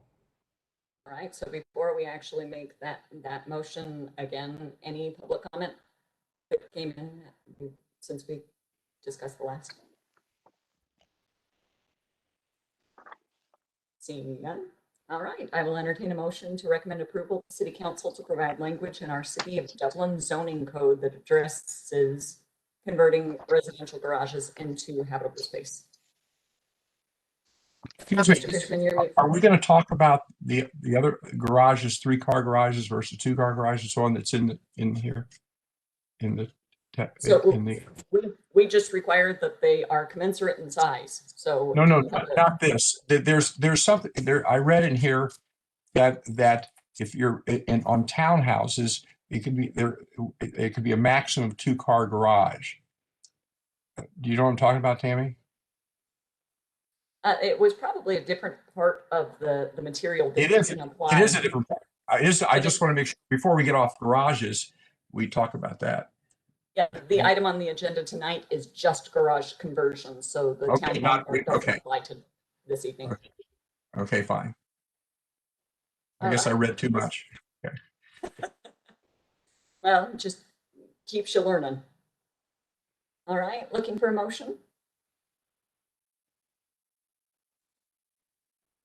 So moved. Thank you, Mr. Fishman. Do I have a second? Second. Thank you, Mr. Supalack. Ms. Beal? Ms. Fox, Yes. Mr. Supalack, Yes. Mr. Schneer, Yes. Mr. Fishman, Yes. Ms. Hall. Yes. Thank you. Ms. Beal. And again, Tammy, thank you. This was not, to use someone else's words, an easy nut to crack. So thank you very much for all of the effort that went into that. And we certainly hope that we're moving in the right direction and looking at what council was really looking after. I appreciate that All so right. much, and it's a joint effort, so yay us. All right, well, let's move on. The next item on our agenda is Technology Flex 21-011 ADMC and Administrative Request Code Amendment. This application is for a review and recommendation to City Council to amend zoning code section 153.044 to modify permitted uses in the Technology Flex District related to motor vehicle repair major. All right, so take it away again. Thank you very much. Yeah, of course. Thank you so much. So of the 3 code modifications, this code modification was the least discussed. But the essential intent of this update to our code is to remove the land use classification that's major auto repair uses in the Technology Flex District. The reason behind the request, a lot of these zoning districts are adjacent to major roadways. And so what we've started to find is that employing this use along those roadways has a negative impact along adjacent properties. So we've been asked internally and quite frankly externally to reconsider that use as a not permitted use in this zoning classification. Again, there wasn't a discussion before the commission at the last meeting, so I would politely ask that the Planning and Zoning Commission recommend approval to be forwarded to City Council. Thank you. All right, I anticipate this one is somewhat easier than our previous discussions. So Mr. Supalak, do you want to kick us off? I also have very little to say on this one. I'm all for the edit of this use. Thank you, Mr. Supalak. Mr. Schneier. I'm good with it also. Mr. Fishman? I enthusiastically endorse it. Fantastic. Ms. Fox? I'm also endorsing it. Wonderful. And I will just round us out saying wholeheartedly agree. So no pause, no reservations. And I am looking for a motion to recommend approval to the City Council to modify the permitted uses in the Technology Flex District. So moved. Thank you, Mr. Supalak. Thank you, Mr. Fishman, for the second. Ms. Beal? Mr. Schneer, Yes. Ms. Fox, Yes. Ms. Call, Yes. Mr. Supalack, Yes. Mr. Fishman. Yes. Thank you. Thank you, Ms. Beal, and thank you again, Ms. Noble. Thank you, everyone. And that was the last one for you this evening. So thank you for your patience with us tonight and for enduring our discussion and debate and hopefully the fruition of something that we can all be proud of. So thank you again. Thank you. All right, we are looking at item 4 on our agenda this evening. This is 6077 and 6101 Avery Road rezoning, case 21-020Z, rezoning. This application is for a review and recommendation to the City Council for a rezoning of 2 parcels. One from Suburban Office and Institutional District and one from Neighborhood Commercial District to the Technology Flex District. These parcels are located west of the intersection of Avery Road with Ireland Place. And it looks like, Jenny, maybe you are our Nikki this evening. Wonderful. So I will attempt to be Nikki in all tonight. So appreciate your patience as I pinch hit this application and presentation tonight. So yes, as you mentioned, this is a request for a rezoning for 2 parcels on Avery Road. They are located on the west side. They total about a half an acre between, excuse me, yeah. No, that's not right. So there are 2 parcels, yeah, located on the west side of Avery, south of that sort of major intersection of Shire Rings Road. They are included in an area that is largely Technology Flex based. So the current zoning for these 2 parcels, the northernmost parcel is Suburban Office. It is vacant, as well as then the southernmost parcel is Neighborhood Commercial. It is also vacant. And the properties to the north, east, and west of this in particular are also Tech Flex, which is the requested zoning that we are asking for tonight. To the south is PUD, just for your reference. But again, generally the surrounding uses this proposal would be in accordance with that. So this slide then shows what we're requesting zoning to be, which is that technology flex district. And the district is intended to provide, a wide range of uses for research and office and clean manufacturing to help support that portion of Dublin's base from an economic standpoint. So these parcels are both owned by the city of Dublin, and we are sponsoring this request for this zoning to establish that ahead of any development that would go on this site. So when we consider a rezoning application, we always obviously look at the community plan and what the future land use map shows. So for this particular application, the northernmost parcel is shown as parks and open space, and then the southern parcel is shown as neighborhood, office, and institutional. Again, generally, the uses in this area really comply with that tech flex district and the intent for that. Again, while that northernmost parcel is shown as in the future land use as parks and open space, the existing development character in the area, that tech flex zoning would complement that. And additionally, the city is not at this time intending to use this as parkland, so we're not interfering with any future plans. We've had discussions with parks about that just to make sure that this is in line with what their future plans are. And then additionally, as we highlighted in the report, this is also part of that Avery Road corridor area plan, which again speaks to a cohesive corridor with coordinated development standards. So the request for these two parcels would, again, this is showing it in context of this Avery Road area plan, but would really fit within the recommendations of that area plan. So with that, our review, we have found that the criteria are met for this related to the future land use recommendations, the thoroughfare plan, and the special area plan. And we are recommending approval for Planning and Zoning Commission to make that to City Council. I will answer any questions that you have about this. Thank you very much. All right, looking to the commission, are there any questions for staff on this particular item? Seeing none, has any public comment been received on this? No, we have no public comment. I have just one question. I'm sorry, Rebecca. I just thought of it. Jenny, I just want to make sure we hit this with the residential house that's on the west side of the pond. It's a good 150 foot away from the corner of that parcel that would be rezoned.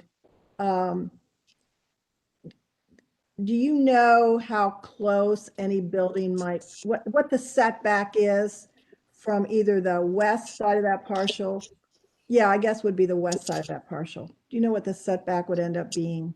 I can look here. Give me 1 second. I don't want to speak out of turn here.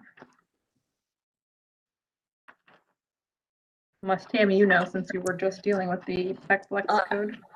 I believe that I see here on, it's not numbered.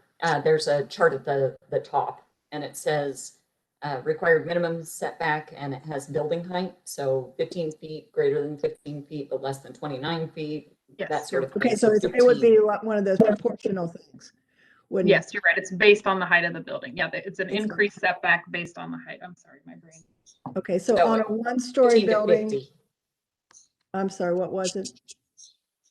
15 feet for a building height of 15 feet. If it's greater than 15 but less than 29, then 20 feet is the required minimum setback. But there is a next statement that says required side and rear setbacks for principal and accessory structures shall in no case be less than 25 feet from any residential zoning district. And screening would all apply. Correct. Okay.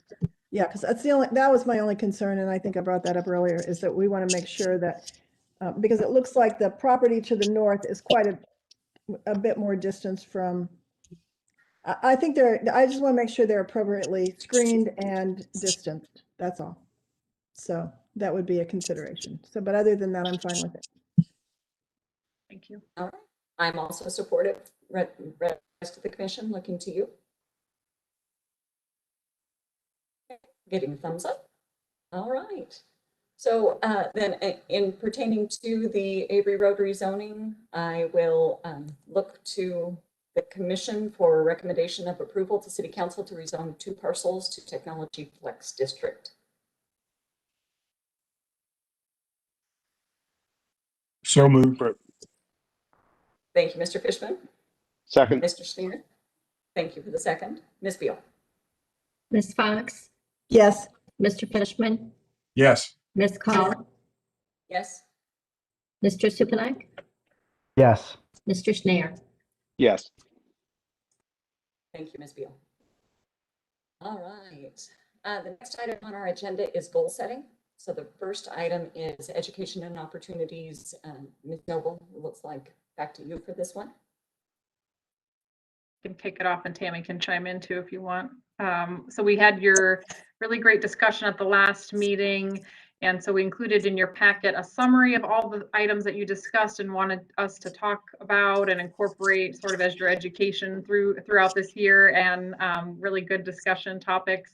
So Tammy was kind enough to put all that together and then present our recommendation of how we would prioritize that, so we can sort of spread that out over the course of a year, because it is a lot of things and we want to make sure we give our time, and some are going to need some upfront time to investigate and come forward to bring you things. So we picked for the second quarter for that big chunk to really be some of the things that we're used to brushing up on. So our legal training, looking at things that already exist, I guess is what we were targeting for that. So community plan, how we incorporate that, what we're looking at in terms of recommendations and future land use, and we can focus on different area plans for that, as well as then we will start providing you with the updates that you had requested. So similar to what we can use, what is provided to council in terms of CIP projects and our planning outlook and things like that, just so you can track what other boards and commissions are doing and what engineering projects are happening for your awareness. As well as then we're looking for, city initiatives that you would find of interest, similar to the mobility presentation that JM gave a couple months ago that you all were really interested in. So things like that will be what we're targeting for the second quarter. And then the third quarter, we thought we would try to tackle some of the housing trends and discussion and looking at the different neighborhoods, innovative ideas, design, those placemaking, all those factors that make for good neighborhoods and help us come up with either some residential development standards or policy or things like that that will help guide your discussion. So I think you were all really keen on having that cohesive design language and making sure that you're speaking the same language when you're reviewing things and we're all on the same page. So that's what we were targeting for that third quarter, which will tie in really nicely because council has tasked us with taking the Morpsey housing study and drilling that down a little further to Dublin. So I think that will be nicely timed, at least to get some information, and maybe they, some of the results or interaction of that could be used as part of that discussion. And then the fourth quarter, we were looking at doing something related to regional partners. Members of the commission were really interested in what our partners are doing and the challenges they face, and so maybe having some guest speakers come talk to you about that. As well as then trying to tackle this architectural design material discussion, as well as opportunities for a collaborative design process. So how do we incorporate that as part of your reviews, as was really something that you all discussed as well. So I wanted to make sure that captured everything that you talked about and that you were okay with the way we prioritize this. We can definitely switch things around if you think something should happen sooner rather than later. They all seem very pressing, so it was kind of hard to pick and choose which ones come first. So, but again, please feel free to give Tammy and I some comments if you want something different or we're missing something here. Did I miss anything, Tammy? No, not at all. It was difficult to prioritize, but we essentially tried to take the low-hanging fruit and let those be topics that we discuss sooner rather than later. And then Jane, I know particularly you have mentioned it quite a few times about an expert or someone of professional capabilities to talk about architecture. We just wanted to give ourselves some leeway to do some research to make sure we get the right people in front of you. So all important. So we look forward to hearing what you have to say. The only item that I personally, and looking to the rest of the commission, the only item that I personally would prioritize a little bit differently is moving the placemaking from the third quarter to the second quarter. So that one I think is important, especially at the time of year, the applications that we're likely to see, some of the, the outdoor space that got converted during COVID time period, if there's something that we want to perpetuate in the code, that sort of thing. So that's the only thing that I would reprioritize. I think you've done a fantastic job at laying out what that looks like over the course of the next 3 quarters.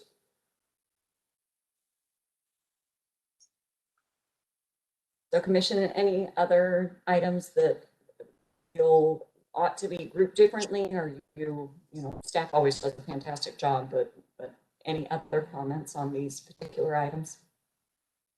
The only thing that I would say is when Thad gives an opportunity, and I don't know if I see it in here, but I really liked your statement, your suggestion, Thad, about how to do the, I guess it's in here on comprehensive plan overview. If that includes some of Thad's suggestions on analysis and that you had mentioned on how to get from one end of the problem to the other in a succinct way, in an efficient way, I would appreciate that inside the comprehensive plan review. And I like the idea of moving placemaking up because I think we talk about it all the time. And then my only other comment is this, because we're on Zoom and hopefully I do think that in the future, the commission meetings will always be recorded and televised. I think that's going to be something we're going to continue to do. This makes for an absolutely wonderful webinar educational list for future commissioners. And I think that in our training that we keep these on hand in our P&Z shared folder so that people can go back to these frequently and utilize the educational we do for the future and new commissioners, so that we don't have to keep reinventing the wheel. So I like this. I think it's great. I think it's something that we're going to really benefit from, make us all really much better than we already are. Jane, just so you know, we're going to have similar conversations with our other boards and commissions to get their feedback. So this is a kind of a holistic training program. So thank you for helping us. We do like this part. So thanks. Glad. Thank you. We know it's a lot of work, and so we're grateful that you're able to leverage some things already in place so that it's not hit the ground, and try to swim up to the surface of the water, but rather hopefully maintain that treading water and balance. Right. Any other questions or discussion? Okay, well, we'll make those additions and move that around. And again, I think, Jane, to your point, citing your authority and things like that, I think that's what you're getting at, right? So review criteria. So maybe it's community plan and maybe review criteria. So we can add that as well. That's good. And to Tammy's point, I mean, if the other boards and commissions have similar topics, then that's a really great opportunity for us to have a joint meeting. And that may be one of those topics, but that would be helpful to have everybody together to talk about, because I think we all benefit from hearing from other boards, even though the situations are different. It's a good opportunity to be together and also just to collaborate and have that discussion. We used to do that in person, which was always fun. So again, maybe not this year, but we can at least do it virtually, which is good. Thank you for your comments and your support on this. Appreciate it. Sure. All right. Well, thank you again for all of the work that goes into that. And speaking of work, the 2035 plan. So this one is not low-hanging fruit. So moving on then to the next item in our agenda, the 2035 plan. So Jenny, I'll turn some time over to you.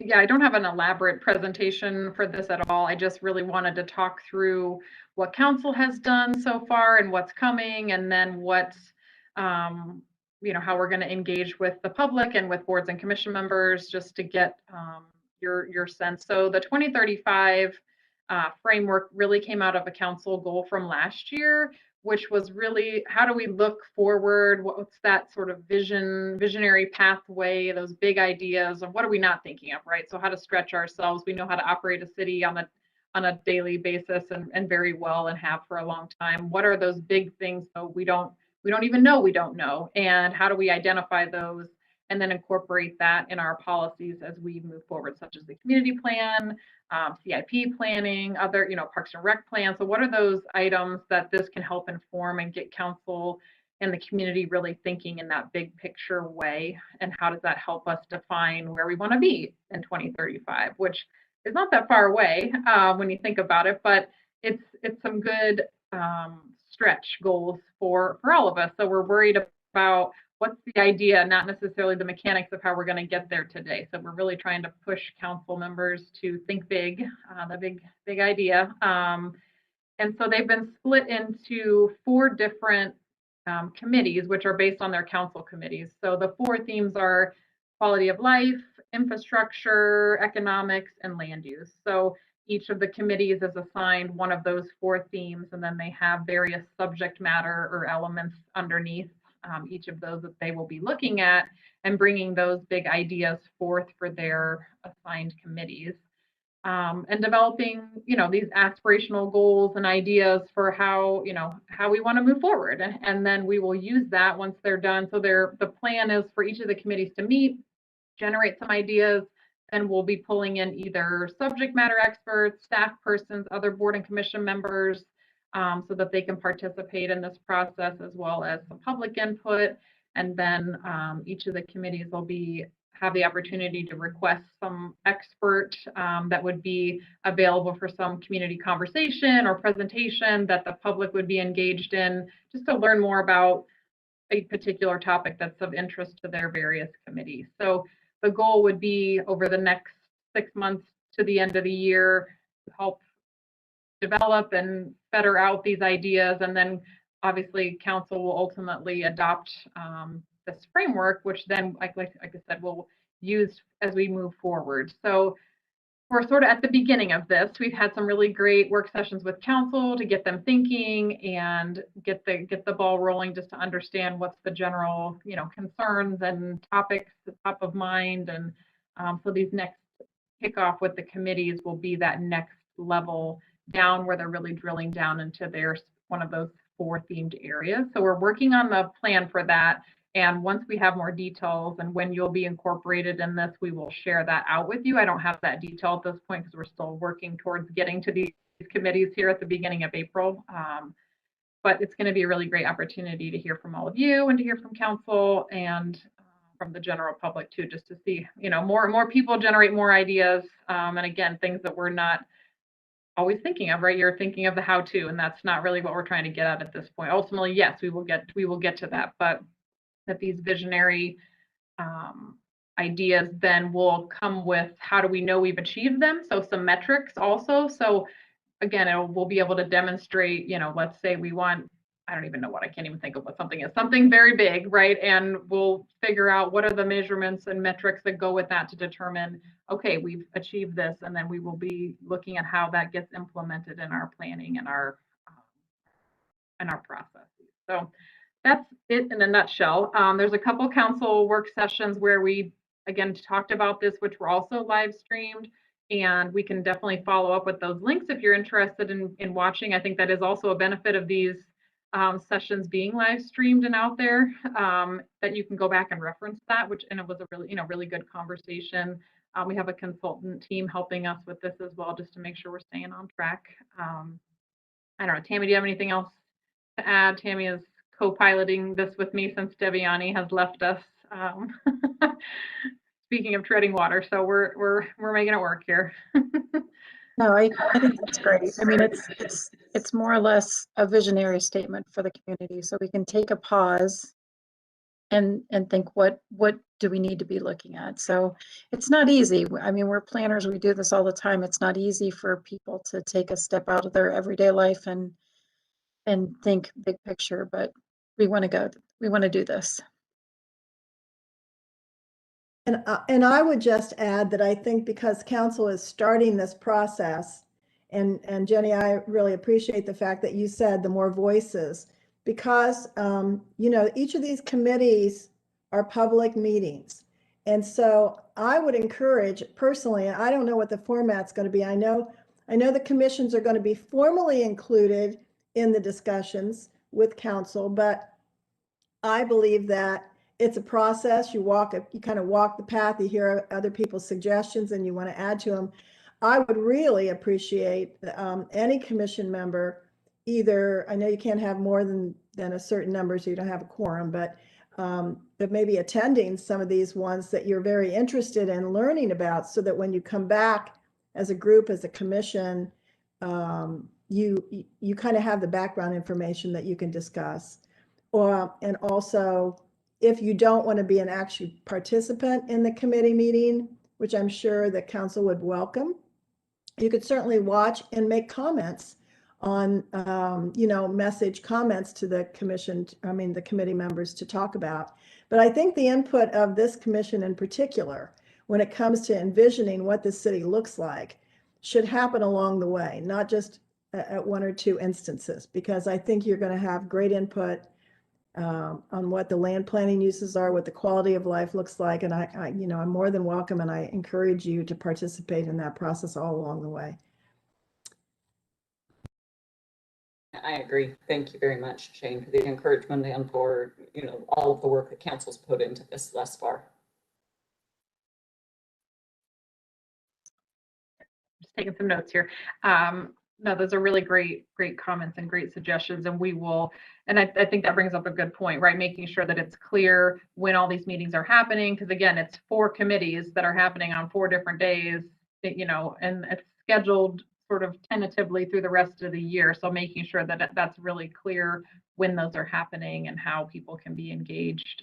And again, there'll be separate input sessions along the way as well. So we want to obviously keep it moving, you know, get this completed, but do it in a very comprehensive way. So we'll stay tuned for more, but I just, like I said, wanted to introduce it a little bit more formally to you, and get your any initial comments or concerns or things out in the open as we move forward. But look forward to working with you all on bringing that forward too. So thank you, Rebecca. Thank you. All right. Any other questions, comments, discussion on the 2035 plan? Seeing none. Communications. Staff, do you have anything for the commission this evening? I don't have anything else this evening. That is it. So I just have one question, and I'm actually, in this regard, I'm somewhat grateful that Christina couldn't make it tonight. Is there anything that we do for outgoing commission members to thank them for all of their time and effort? I'll maybe let Jane speak to that. I mean, typically it's lots of lavishing of comments on them at their last meeting. I know that council recognizes our board and commission members, but Jane, I don't know if you want to speak to that a little bit further. Yeah, I mean, we have usually in the past done some sort of recognition, given a little gift and that sort of thing, especially at council. The pandemic has really hurt us that way. So we do intend to, and we have talked about it. We have not formulated exactly what that looks like, but yes, we will. Yes, we used to have dinners and everything at the end of the year. We celebrated all of our commission members and really pointed out the ones that retired or are termed out, whatever. So I'm hoping that we'll get back to that again, but we will do something. So the one thing, former life in council, all of our board members, and this is just kind of a cool thing that I thought was really cool. We got a street sign with our name on it. So it was like a violation. City of Saratoga Springs. City of Saratoga Springs street sign, and it had, you know, the city logo, just like all of the rest of the street signs, and then it had our name and our years of service. And it was just really cool.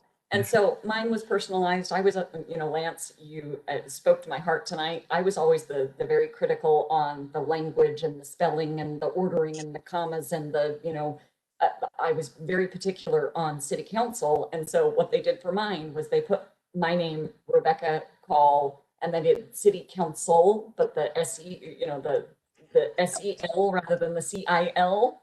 with my years of service with the December start date instead of the January start date. So they did that on one side and then you flipped it over and it was actually real. But it's just a cool piece of nostalgia that I can hang up, and it's in my garage, and it's just one of the pieces of art in my garage that is cool. It's city oriented. It doesn't cost very much because it's a street sign and we made them, those types of things. It was just really cool to have. A great idea. Put you right next to Dave Thomas Boulevard. Yeah. Yeah. Just We cool. have- And I'm sorry. Dublin does their signs in-house. So I have one too that they gave me years ago with my name on it and some crazy print. Well, Warren, They didn't know you were when we coming back. did Yeah, I know. It's like a bad nickname. They used to do that 30 years ago. Yeah. That was just a few years ago. Well, What? Warren, you remember when we went through what was it, community, whatever, Citizens Academy or whatever it is, and we got the mini ones that are just Yeah. little bitty. So I put my little Dublin sticker on it, and I have it next to my City of Saratoga Springs sign because I think that's cool. But the actual street sign with the city logo and everything, I just thought was really cool takeaway. Again, not very costly, but ties directly in with the city. And as a Planning and Zoning Commission board, I mean, it goes right along with what we do all the time. Right. It's a fun thing. That was the only thing I had for communications was, the making sure that we all took time to send Christina a little note. I'm so sad that she couldn't be here with us tonight on her last meeting, but she really was fantastic, and I appreciated working alongside her the last few years. That 3 years really flew. Yeah. My goodness. All right, well, ladies and gentlemen, any other items in closing this evening? It's always a pleasure to spend a Thursday night with you. All right, well, seeing none. Thank everyone. Night. Thanks, Sleep planning. tight, and thank you very much for your time this evening. Staff, much appreciated.